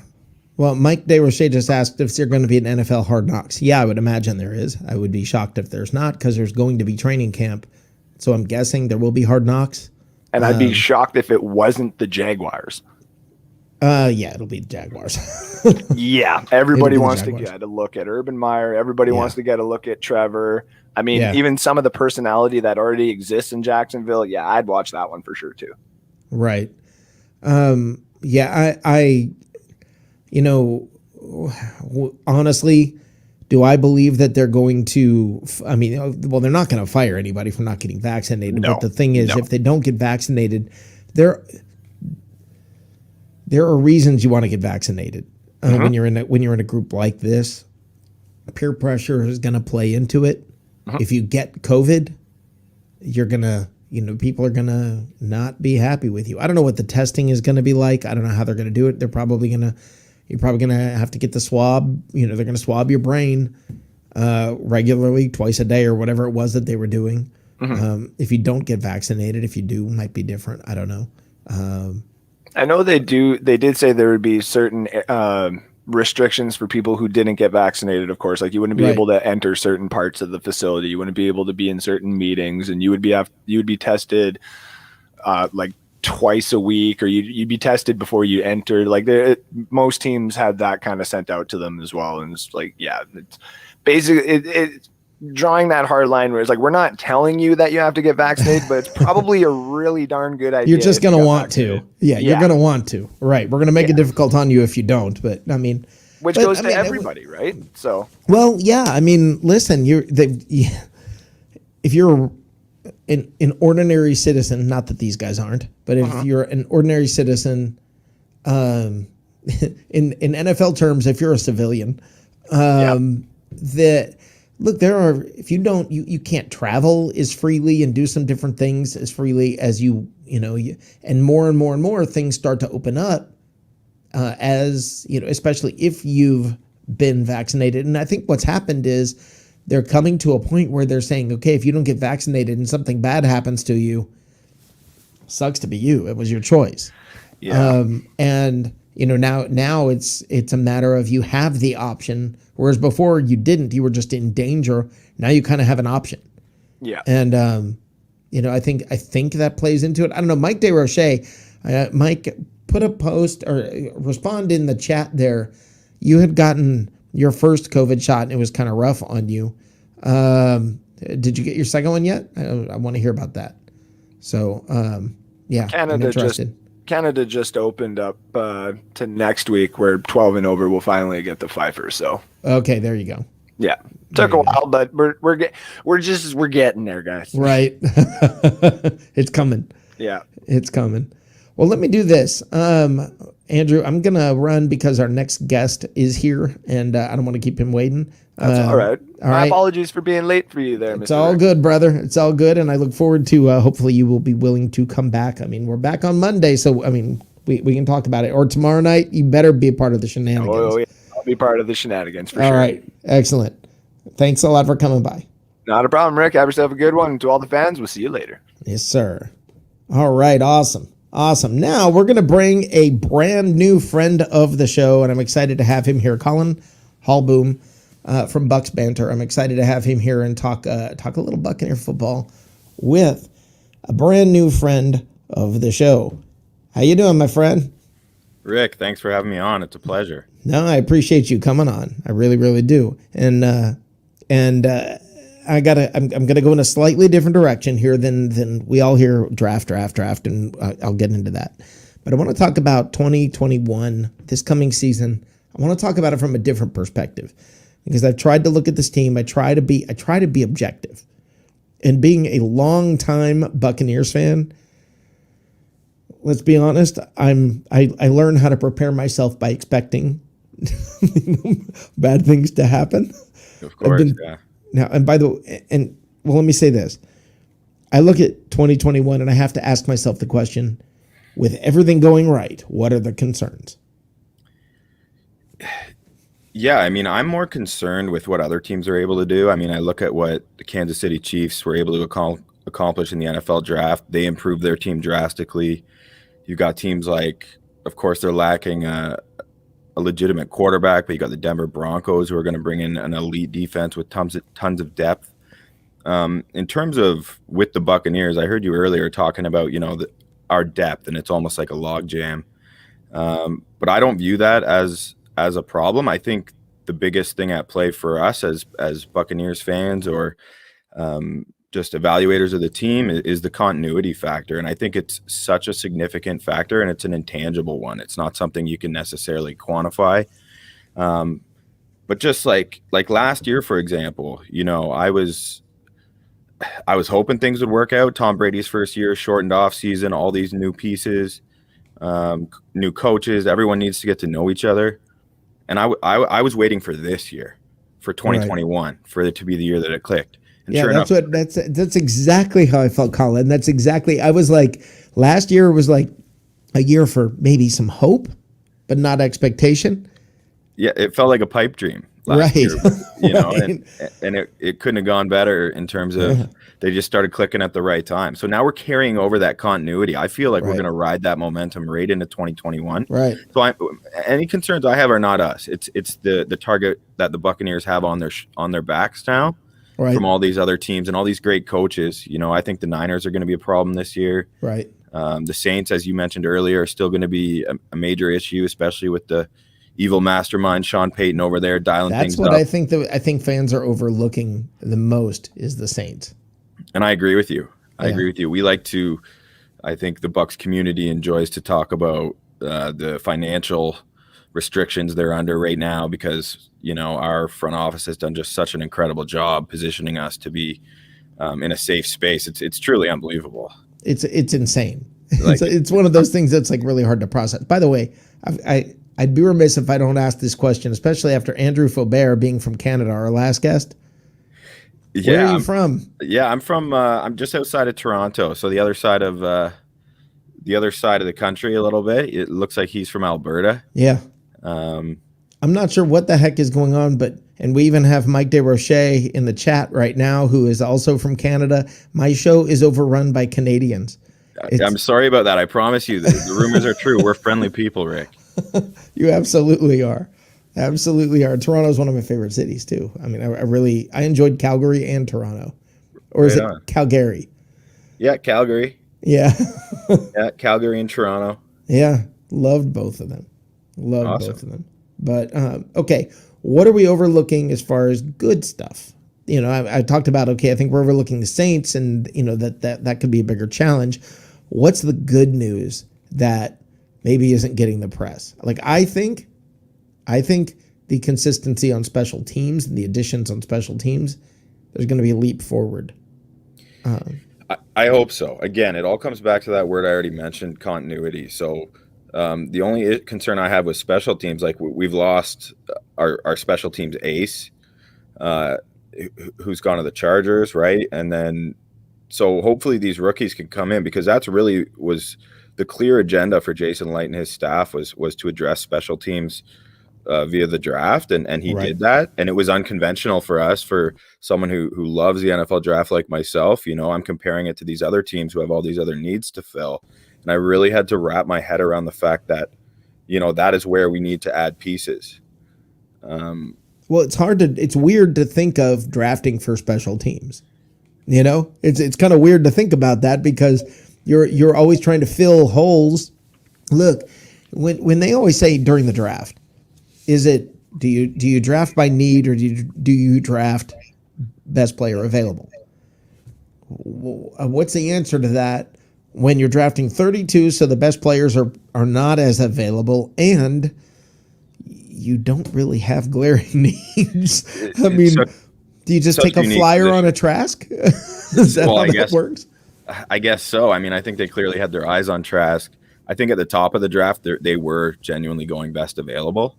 And I was kind of expecting that to be the case throughout the draft, but I myself overlooked just how much they were looking to address the special team. So I think it switched from the beginning being best available to then rounds 4, 5, and 7, right? Being specifically for need. I think that they didn't give a damn best available at that point. They had specific spots they wanted to address. Right. And with KJ Britt out of Auburn, Chris Wilcox out of BYU, and then of course Stewart out of Houston. Those are all just 100% special teams. Well, Jalen Darden is also. I think he can contribute on special teams. Sorry, you're totally right. Jalen Darden as well. I was grouping him separately because, similar to you and some of your guests, like I have high hopes for Jalen Darden. I think he's an electric player, capable of much more than special teams. Right. But this year for him is going to be just like his first year at North Texas. When he was a freshman there, he was on the field, but primarily as a kick returner. He was just so damn good at football, they couldn't keep him off the field. That's kind of what I think is. He's so shifty. He's crazy shifty. Like, it's even when he makes a cut, your eyes almost have to catch up for a second. Yeah, his highlight reel, that's a fun ride just to go down there. You could charge admission for that. Yeah, watching it. No, that guy's going to be wearing a Bucs uniform this year. That's just cool. Totally, and he was getting. The pick hasn't received a ton of national hype from objective evaluators. Right. But I think like as we've seen with so many players in the past, Antonio Brown, for example, when you're not playing the top-notch competition, he's in Conference USA. There's only so much he could do. Right. And he was the second most productive wide receiver in the entire country last year. Right. You know what I mean? Behind only Devontae Smith in terms of touchdown receptions. Right. He was 7 touchdowns, receiving touchdowns ahead of the next player on that list. Right. So he was incredibly productive. He's not just an exciting, shifty player. This guy gets the job done. Well, that's the thing is I keep hearing him described as being like Scotty Miller, and I don't believe that's the case, because Scotty Miller does one thing. He does it really well. He goes straight and goes very fast. And I don't believe that's the case with Jalen Darden. I think he's a good route runner, and he catches the underneath pass and then turns it into a longer pass. Which, think about the compliment. This is all, you hear the term complementary football. We have nothing like this guy on the team. So who do you cover? I mean, yeah, and it's going to be hard to get him on the field. I mean, you're bang on with that, Rick. I couldn't agree more with you in terms of creating a clear distinction between him and Scotty Miller. They're both small receivers, and they're both extremely fast. Right. So, I mean, naturally, people are going to make that assumption that they're similar, but you're totally right. Like, Scotty Miller's straightaway speed is towards the top of the league, but Jalen Darden's elusiveness and ability to go any which way. His quickness is really going to be unparalleled on this Bucs team.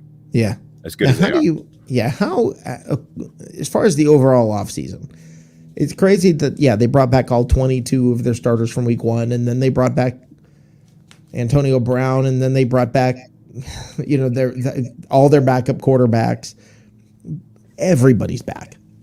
All right, everybody's back. Maybe, you're going to find a backup guy. I can't even remember the guys that are gone right now, to be honest, because they weren't. It doesn't matter. Is that a good way to put it?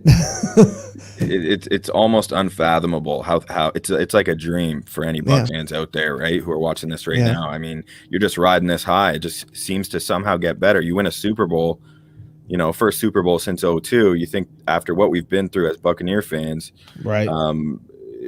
For it to get any better than that, it doesn't seem possible. And sure enough, this offseason, everyone was preparing themselves to lose somebody, like someone. It almost seemed impossible. I mean,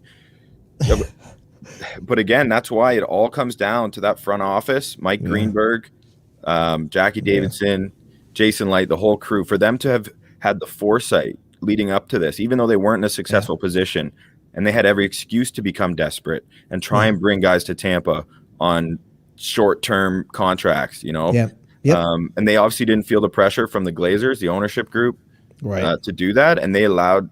That is what has put the Buccaneers in this position, and it's an incredibly unique one. No Super Bowl champion in the Super Bowl era has brought back every starter on both sides. It makes no sense. It's hard to wrap your mind around it. Really is. Really is. It's unbelievable. It's just, my brain just short circuits somewhere along the way here when it comes to this, and it just makes me laugh. I don't know. Mike DeRoche asked, could Darden make Scotty Miller expendable? No, man. They're two different players. They are two different players. I think Jalen Darden makes Justin Watson expendable, but I don't think. I mean, Scotty Miller's got his specialty. He does what he does. Yeah, I mean, it's true, but I guess we do need to consider cap restrictions that will start to exist. When Scotty Miller's rookie deal comes up, who knows? Like we experienced it with. Well, he's only been here 2 years? Yeah, fair enough. Yeah, but 2 years before Darden. Yeah. So eventually, I mean, you never know. Like with Adam Humphries, the Titans paid him big money because they saw what he was capable of, and I think there's with the depth that we have at that position, there is a possibility that Scotty Miller starts to have aspirations for a bigger role, and the only way to get that is to leaving Tampa Bay. But I wouldn't worry about that for a while because right now it's a good problem to have, and the competition between them will exist. I'm going to steal this line from one of our guys here. He said he was talking about Jalen Darden. He said his cuts are making cuts, and I think that's a good way to put it. Way to go, Tim. Love that.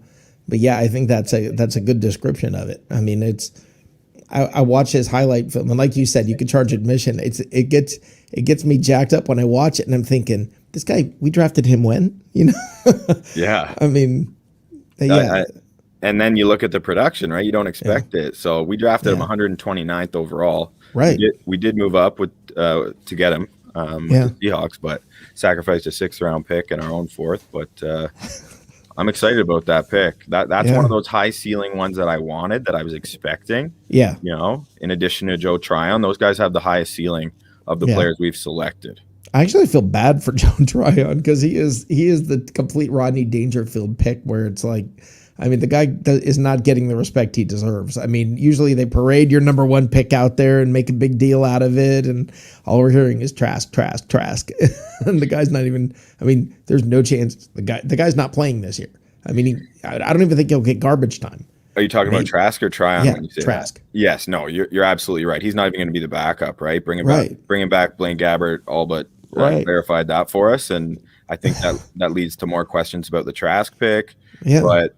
I mean, you got to trust the guys that are making those decisions, the quarterback evaluators. They've got arguably the most experienced quarterback evaluation group in the entire league. If you think of Clyde Christensen, Tom Moore, the quarterback whisperer, Bucko Bruce, a very successful quarterback himself, Byron Leftwich.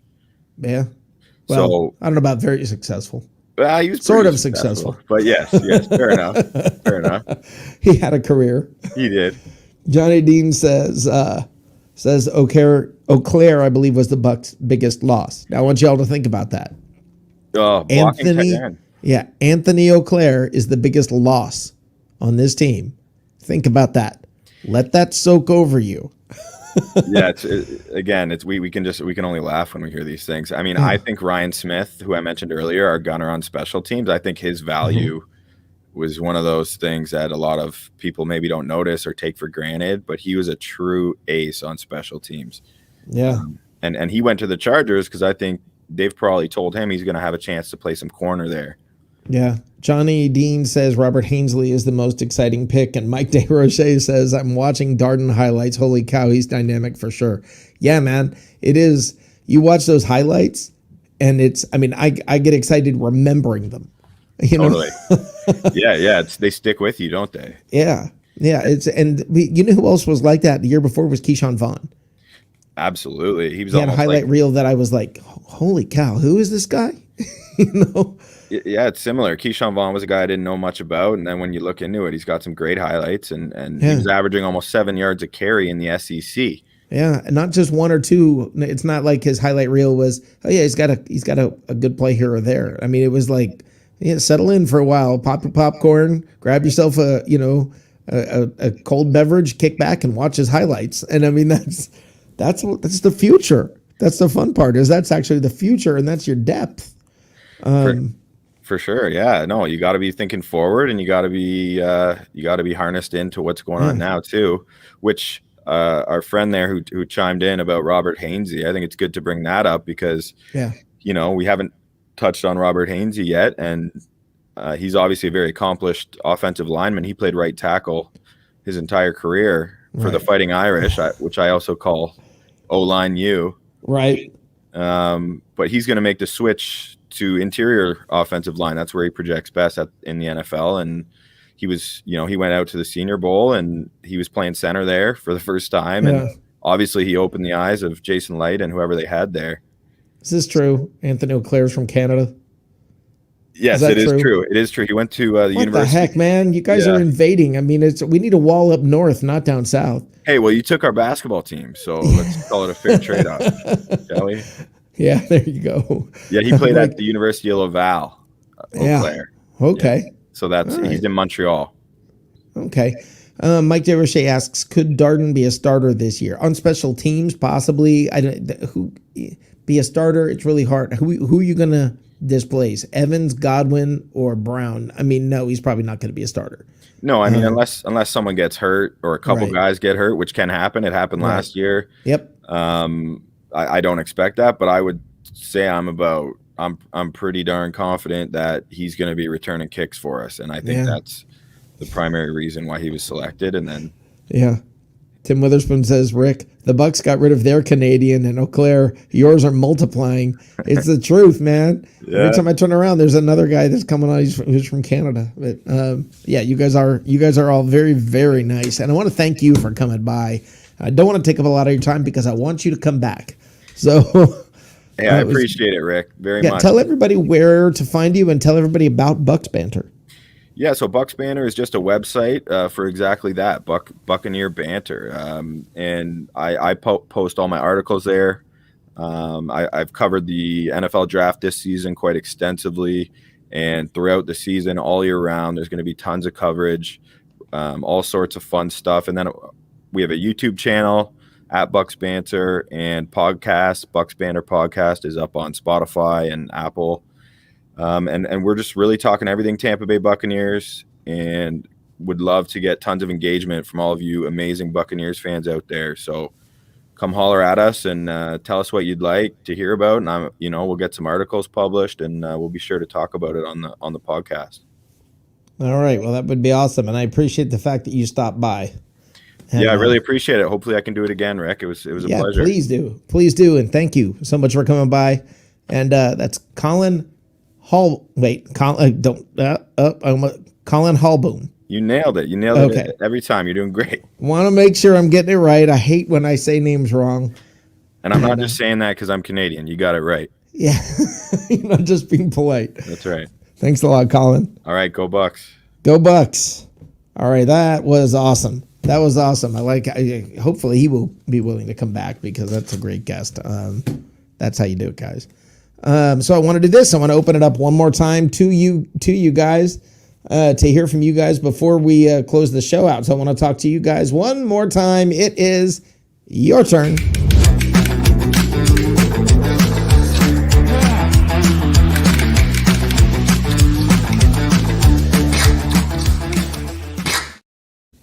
All right, so the phone number is on the screen.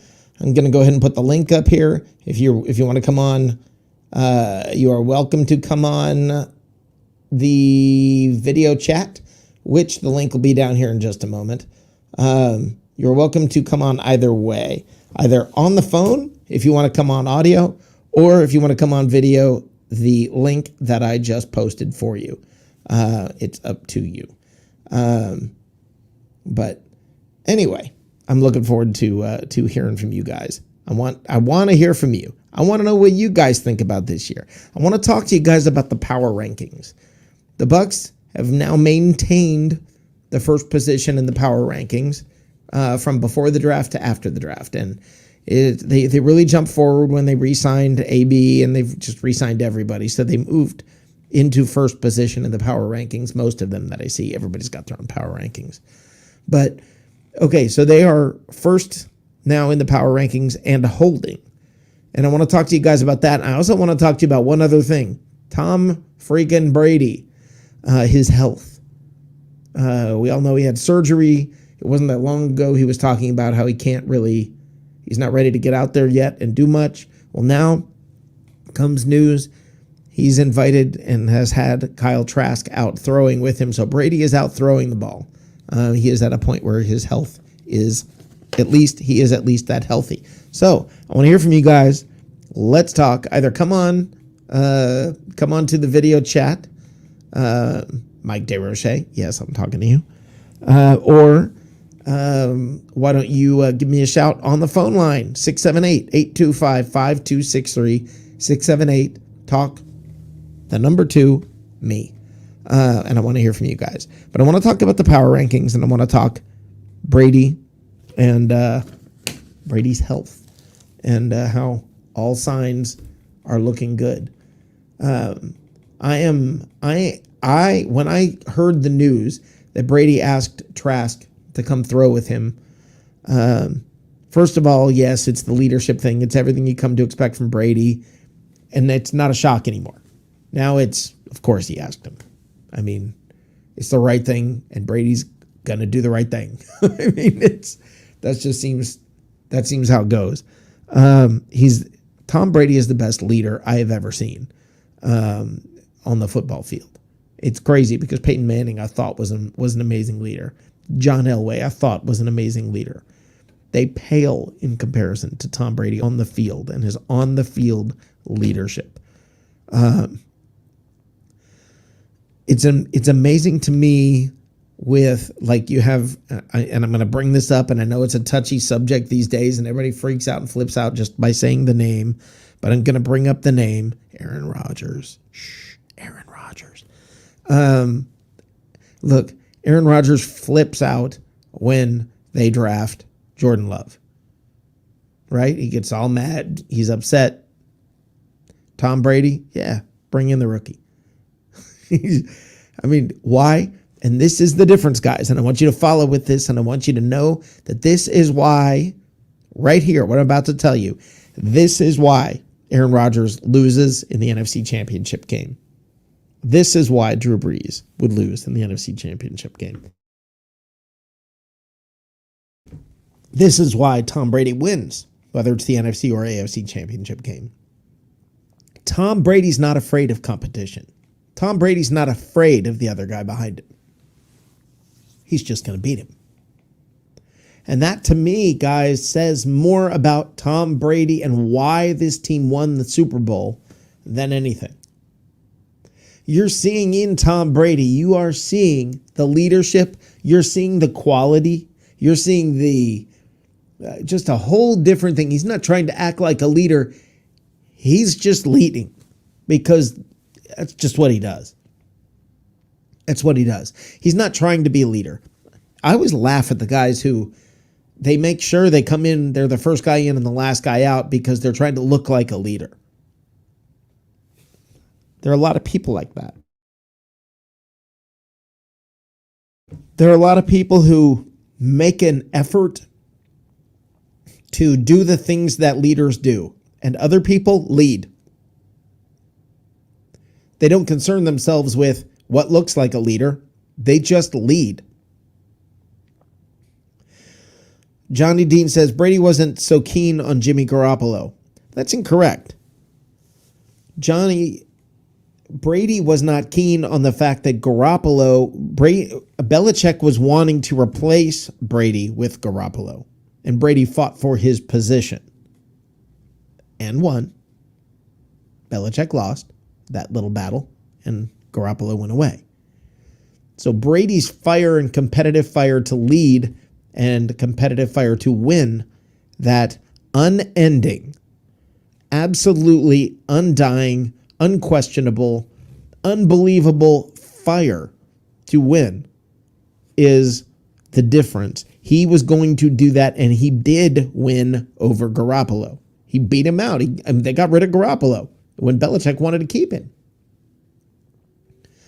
That, to me, again, is leading by example, not by show, not by, a fiery pregame speech. Brady leads with the text messages for the week leading up to the Super Bowl. Brady leads by constantly setting the example of not settling for less than excellence. One of the things Johnny says, let's see here. Most of those first in and first out guys are getting ahead of the competition because there's always someone looking over your shoulder to take your job in football. That's correct. But the thing is this, some people pose themselves as leaders. They take over, they become a quarterback, for instance. They're in the NFL now, they're in the quarterback, and what they do is say, what do I need to do to be a leader? And they start to act like that. I don't believe Tom Brady sat there and said, what do I need to do to look like a leader? Tom Brady was like, what do I need to do to win? How do I drag these guys kicking and screaming with me? That's the difference. One wants to lead, one just leads. One wants to fulfill the expectations that are placed upon a leader, and the other one, it's not that they're trying to fulfill the expectations placed on a leader. Those are their expectations for themselves already. They already have that expectation for themselves. They're not going to settle for less. And that's what I love about what's happening on this team.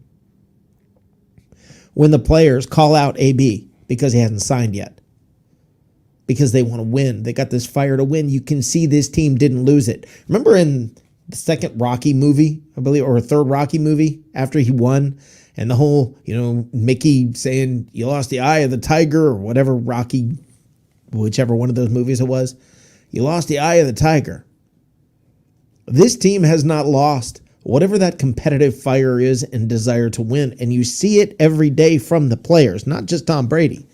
Tom Brady has infected this team with an unending, undying, uncompromising, unflinching desire and will to win. I don't think anything drives Tom Brady more crazy than losing. I think it just, it does something to him when his team loses. I think it kind of messes with his head almost, that's unacceptable. And I think you could even see it in the Falcons game when the Buccaneers were down 17-3 or whatever it was in the first Falcons game. And you could see in Tom Brady, there was almost a smirk of, oh, we got this. Here we go. It wasn't, how do I try to convince these guys that we need to win? It was, I'm going to drag your freaking butt across the line if I have to. We're going to win this game. I don't want to hear any further discussion about anything else. We are going to win if I have to drag you there and drop you off in victory lane. That's what I get out of Brady. It's just this, he can't accept not winning. There are other quarterbacks that have been on this team that we have watched try to be leaders. And they're putting on a show, a leadership show. They're putting on a circus. They're doing it in front of the cameras, trying to look as leader, as much like a leader as they can. And Tom Brady, his speeches, they're in the locker room and nobody else is around. The leadership things that Tom Brady does, we don't hear a lot about. We hear some things. We hear about the practices at Berkeley Prep. We hear about some of them, by the way. There are ones that we've never heard about. There have been some this year out at Berkeley Prep, from what I've been told, from people actually there at the school. And we're not hearing about it. Guys, this is a team that is hungry and fired up and uncompromising and unflinching, hell bent. That I think is the best way to describe it. This team is hell bent on another championship. It's like they got a taste of something, and come hell or high water, nothing else matters. They're going to win. They won't settle for less. And I don't know about you, but it's fun going along for the ride and watching this. It really is. It's fun sitting back and seeing a team. I mean, the term juggernaut fits. This team feels like it is just ready to steamroll. You have a champion that, you remember when Mike Tyson would come out in a fight? For those of you who are old enough like me, when Mike Tyson would come out in a fight, he would just bulldoze the other guy. He would just come out and it was just over. It was over so fast because it was just, it was just a beating that the other guy took. And that's what I see happening this year for the Bucs. That's what I think we're walking into. You're walking into a team that's focused and driven and serious. And the word I'm going to adopt, the phrase I'm going to adopt, this team is hell bent on victory. And I'm excited to watch it happen because I am incredibly confident that this team is gonna make special noise this year. Do I think undefeated? Look, you've heard me say this too many times. It's not a round ball. The ball's going to bounce in some weird directions. It's going to do some very strange things. That's going to happen. It is what it is. The ball's going to do what the ball's going to do. That's football. But having said that, what in the world do you do to, I don't know, what do you do as a Buccaneers fan when you watch this season? Because I'm trained to not get my hopes up.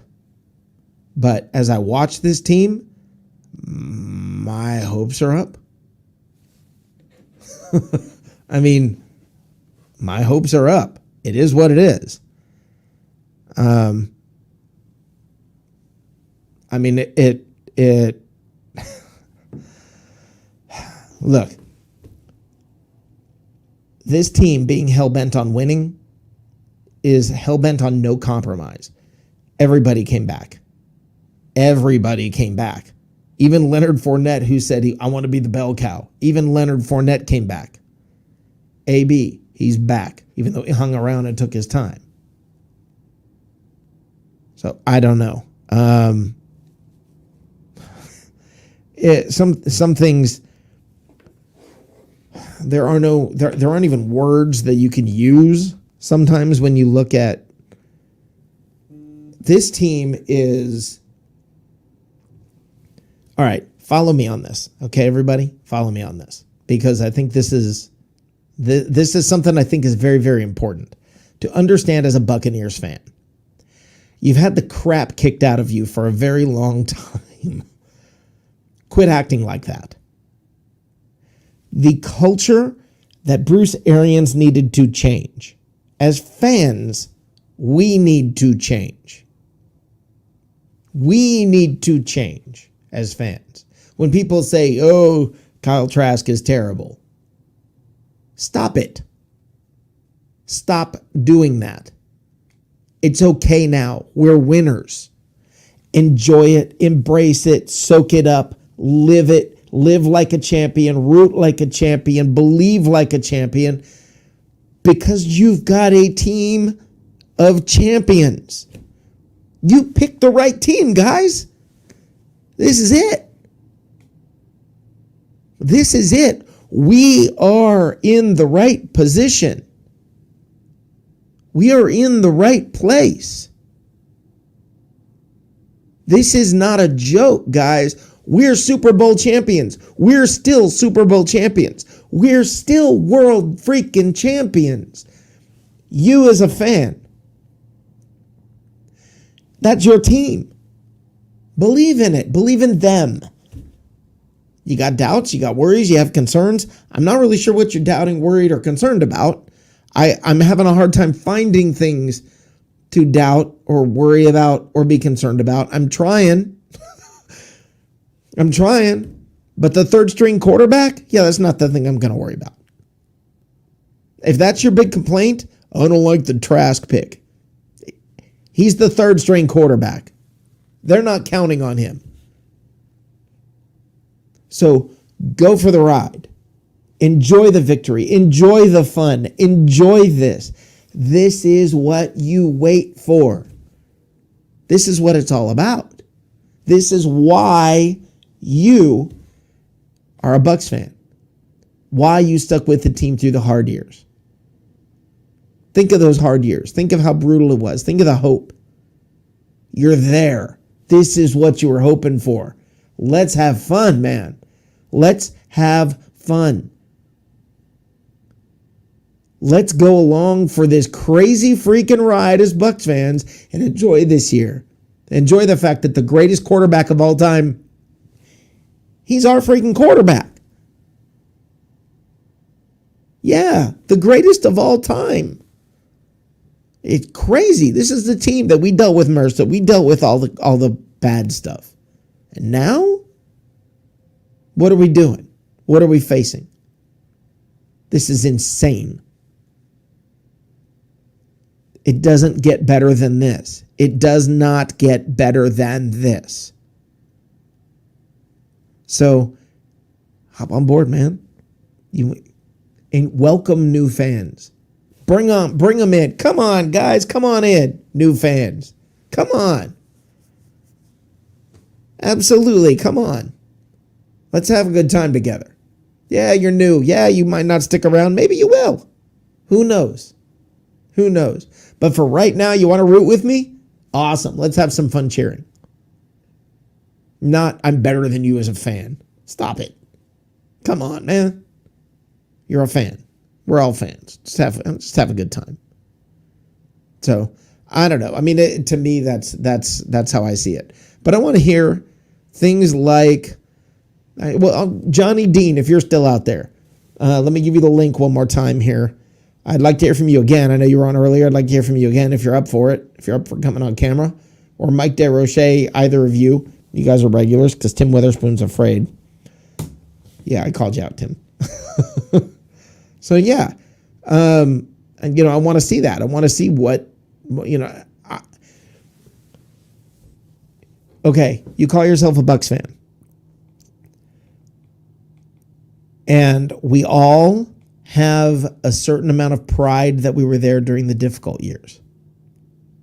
But so what, man? So what? Who cares, brother? So you had some difficult years. They're not now. Not now. Tom Brady's out throwing the ball again. So his knee, he had knee surgery. Tom Brady's already out throwing. He's throwing with Kyle Trask. He's got some of his guys out there. They're doing that, right? I mean, this culture, the culture has changed. And like I said, I got lazy with my belief about this team and giving all the credit to Brady and forgetting things like cutting Vernon Hargreaves and the impact that has on a team. I was proud of them when they cut Vernon Hargreaves because they weren't afraid to cut the guy, even though he was a number 3 pick. I believe. I think he was third round. Am I wrong about that? He don't know. He may have been the first round pick that year. I don't remember. Runs together because the guy was irrelevant. But the thing is this: they weren't afraid to cut him. And the fact that your general manager and your head coach were fired up enough and driven enough and focused enough to where that's all that mattered, is they were driven, focused, and fired up to win at all costs.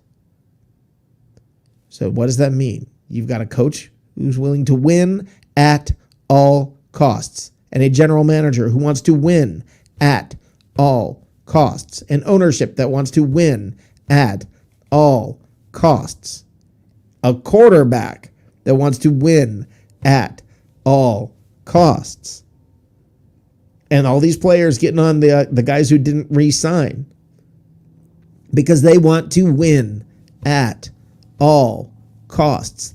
They are hell bent on winning. And that, my friends, is why we're going to have another Super Bowl. Super Bowl number 3 in Tampa, 2 in a row. 2 in a row. So I am beside myself watching what's happening and knowing this is going to be a fun year, man. This is going to be a fun year. But let me hear from you about what you think about this year. Johnny Dean, if you're out there, hop on board. I put the link in there. You guys can call the phone number that I will put back up on the screen here in just a moment. I will put the phone number back up, 678. Here we go, 678-825-5263. 678-825-5263. 678. Talk to me. So where are you guys at? I see you guys out there commenting. I see we got a lot of listeners and viewers right now. That's exciting. Mike DeRoche, come on, brother. Throw your hat on and come on and let's talk. Come on, Johnny Dean. I mean, this is what we're here for. This is why we're here. It's sort of your show. We can talk about the running back log jam, the quarterback log jam, the tight end log jam, positions all over the place. There's a log jam. I mean, what am I overlooking, guys? I mean, I'm looking at all my notes.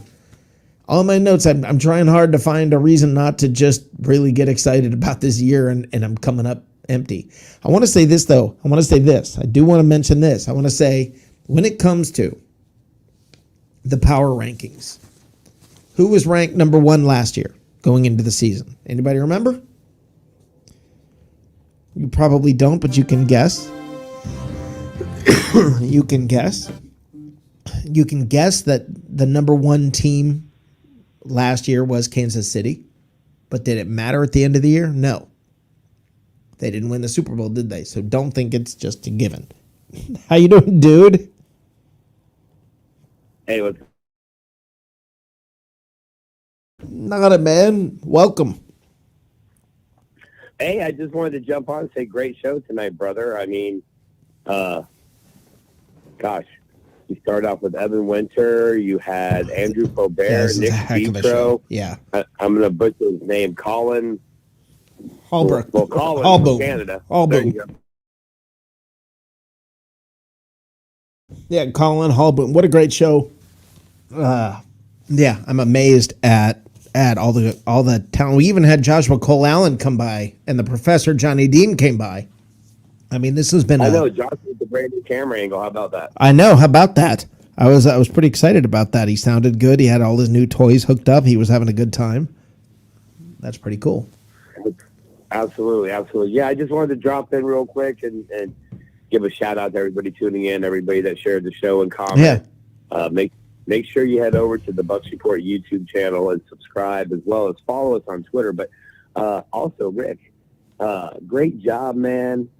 Tomorrow is What's Cooking in the South. Yes. Where you get to hear more from people like me, that aren't deemed professional enough to come on the big boy show. But that's okay. I like my Saturday night. To give those of you out there an idea, tomorrow night, What's Cooking in the South? We call it the intersection of food and football. And let me tell you a little bit about it real quick. To me, I love both of those things. I love food. I love football. Okay, so what we're going to do, we are going to talk about both. We're going to talk about, and I'll have a recipe here for you guys. I'll get back into that. Have a recipe for you, and we'll talk both food and football. It's called What's Cooking in the South, because we talk about the NFC South. We're going to talk about the other teams in the NFC South and what is their outlook for this season. And you guys want to be tuned in.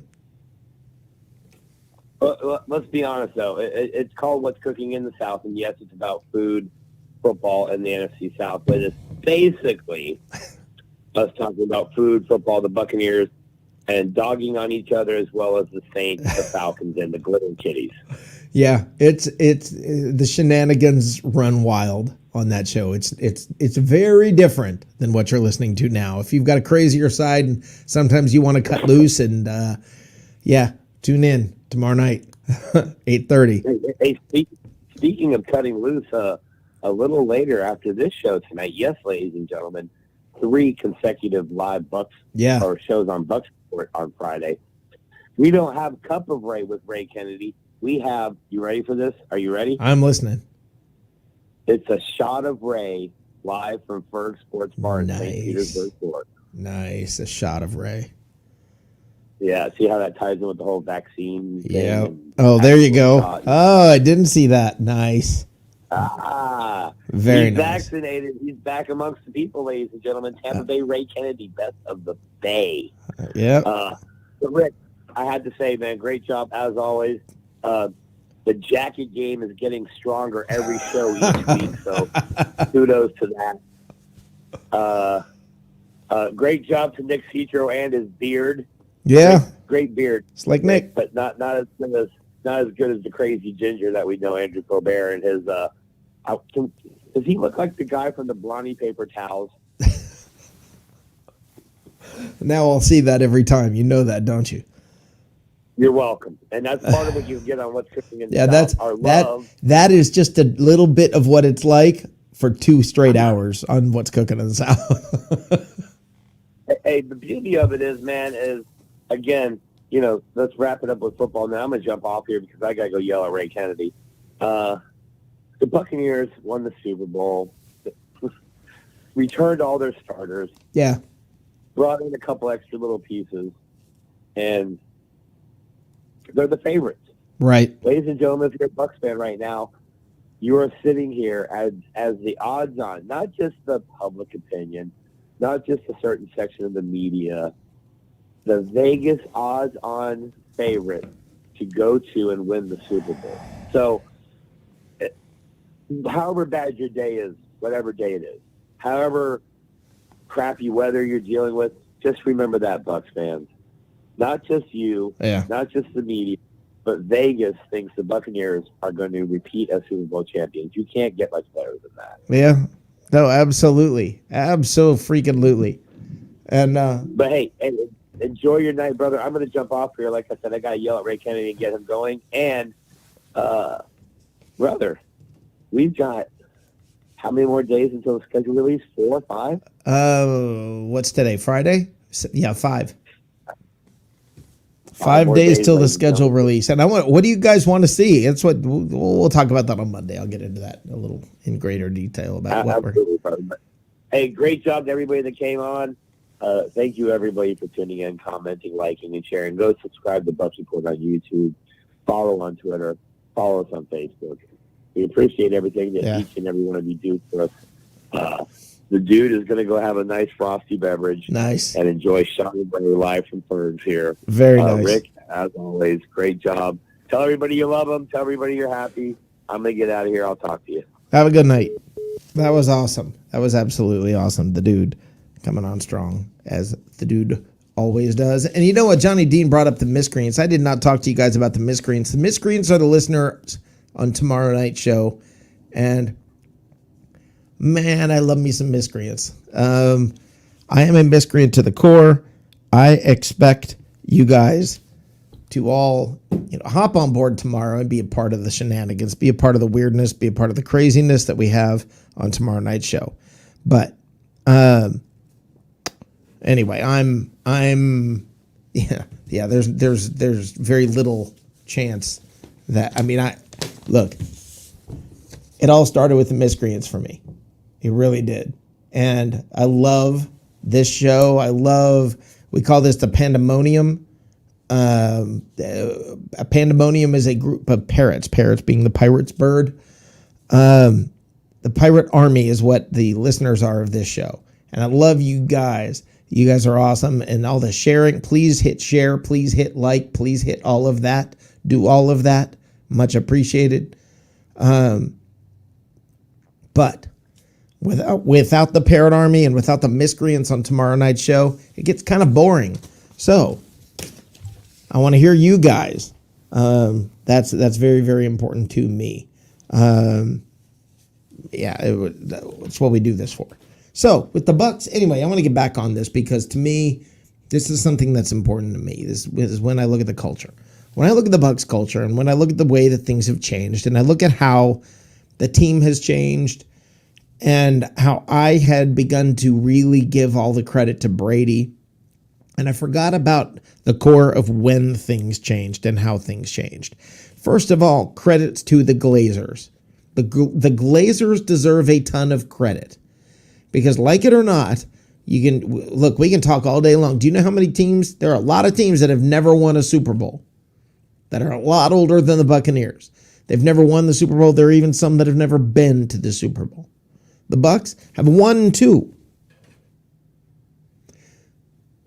Daddy Glazer brought them the first Super Bowl. The kids just did it. And it looks like it's going strong. So, guys,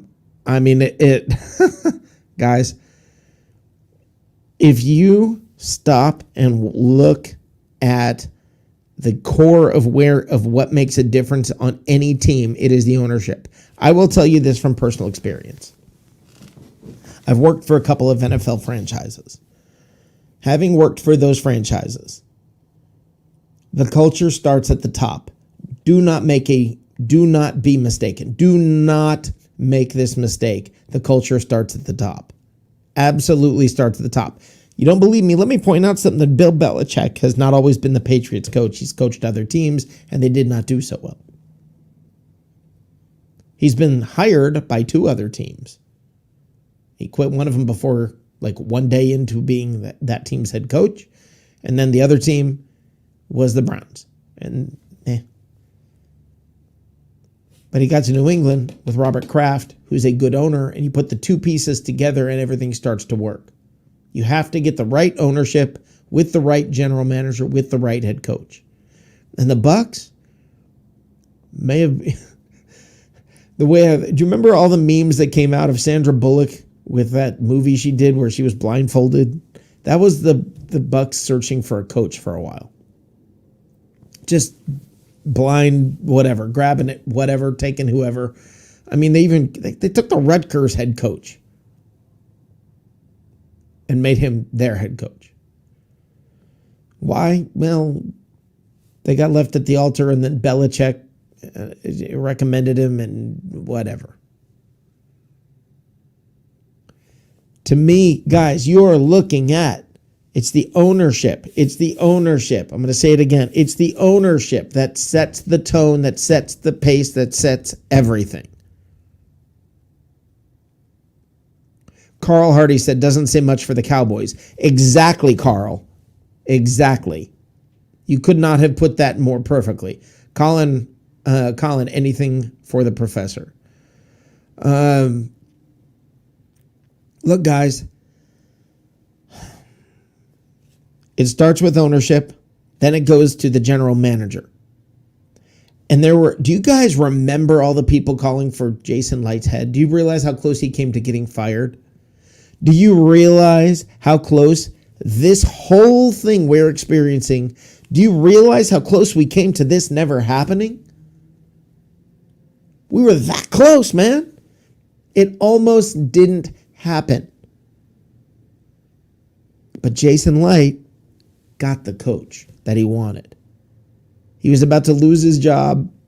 He went to the ownership and said, I got Arians. And ownership said, okay. One more shot.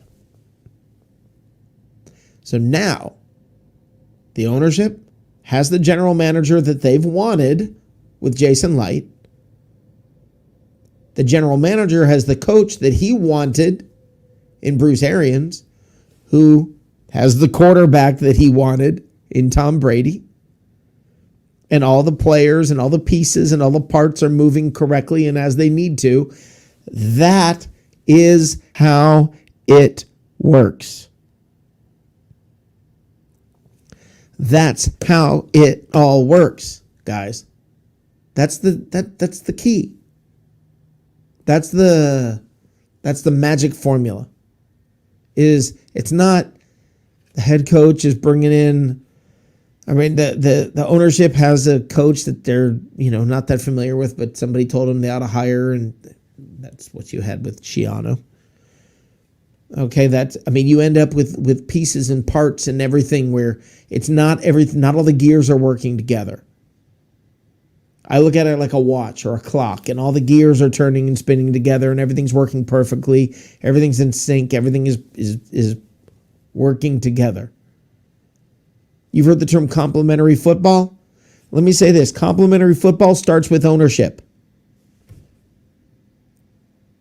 Complementary football starts with ownership. This ownership put together the coaching staff, who put together the players and the rest of the coaching staff, who put all of the pieces together. The ownership built the new practice facility, has a world-class facility there at the Advent Health facility. You've got everything firing together. Everything is firing together.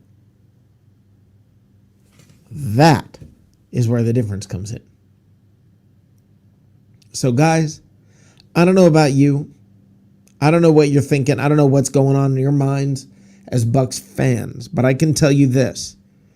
This team is not barely good. They're solid.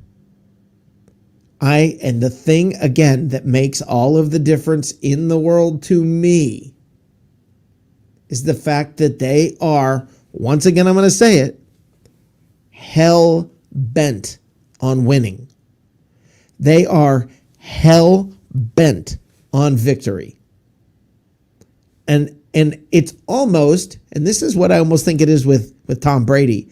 It's not even that he's hell bent on victory. It's he's hell bent on not losing. Losing freaks him out. And the rest of the team is catching that bug. The rest of the team is catching that bug. So all I can tell you guys is when I see this team, when I see what's happening to this team, when I see the drive, the motivation, the complementary, complete team put together, the way all of the pieces are working together, the way everything is in sync.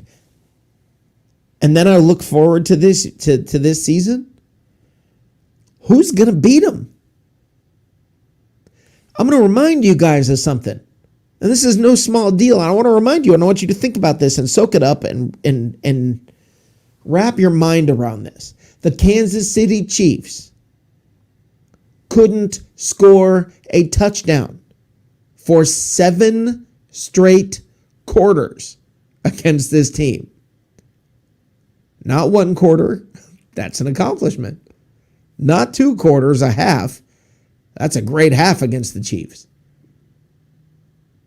Not a game.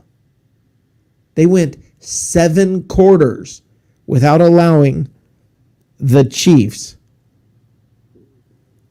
to score a touchdown. So, man, holy cow. By the way, okay, Collin just said, hey, Rick, would you mind clarifying for the viewers that BucsBanter website is bucsbanter.ca? Bucsbanter.ca. Everybody got that? It is bucsbanter.ca. I'm gonna be going there. I'm gonna be following that and being a part of that. So you guys want to all do that. Thank you, Collin. Yeah, absolutely. Bucsbanter.ca. Carl Hardy says, injuries are the only thing that can stop us from winning another ring. And I want to say this, guys. I want to say this. Let me ask you something. Let's say we take Tom Brady out of the mix. Okay? Take Tom Brady off this team for just a moment and put Blaine Gabbert in. Who would have won the Super Bowl? If it wasn't Tom Brady, if it was Blaine Gabbert in the Super Bowl, something tells me if you can't score a touchdown, you're not going to win the game. I think the Bucs would have won. So, to me, while, yeah, you're probably not going undefeated. Okay. You're probably not going undefeated. We can all move past that. You're going to lose a game, maybe 2, maybe more than that. Okay. But really, look straight. Look. I want you to look at the other teams. In light of the fact that Kansas City, I'm going to say it again, guys. Kansas City went 7 straight quarters without a touchdown. Green Bay got their butt handed to them by this team. New Orleans got their butt handed to them by this team. Let me ask you something. Who do you see out there? What team is lurking out there that this team needs to be afraid of? I don't think they need to be afraid of anybody. I think they need to be motivated, fired up, and ready to go. They need to go out and kick some butt, but they don't need to be afraid of any other team out there. That's new. That's new. When I was looking at when the Bucs went into the playoffs, and I looked in front of them and saw Green Bay and New Orleans and Kansas City, and I thought, now, yeah, we can beat them. We can beat every one of them. This team can beat anybody. Did you know that going into last year? Did you know that going into last year? I didn't know that going into last year. Never even considered it. I hoped maybe they could eke out a Super Bowl. Not in my wildest dreams, and not in your wildest dreams were the Buccaneers going to hold the Kansas City Chiefs without a touchdown in the Super Bowl. Week after week after week, this team got better.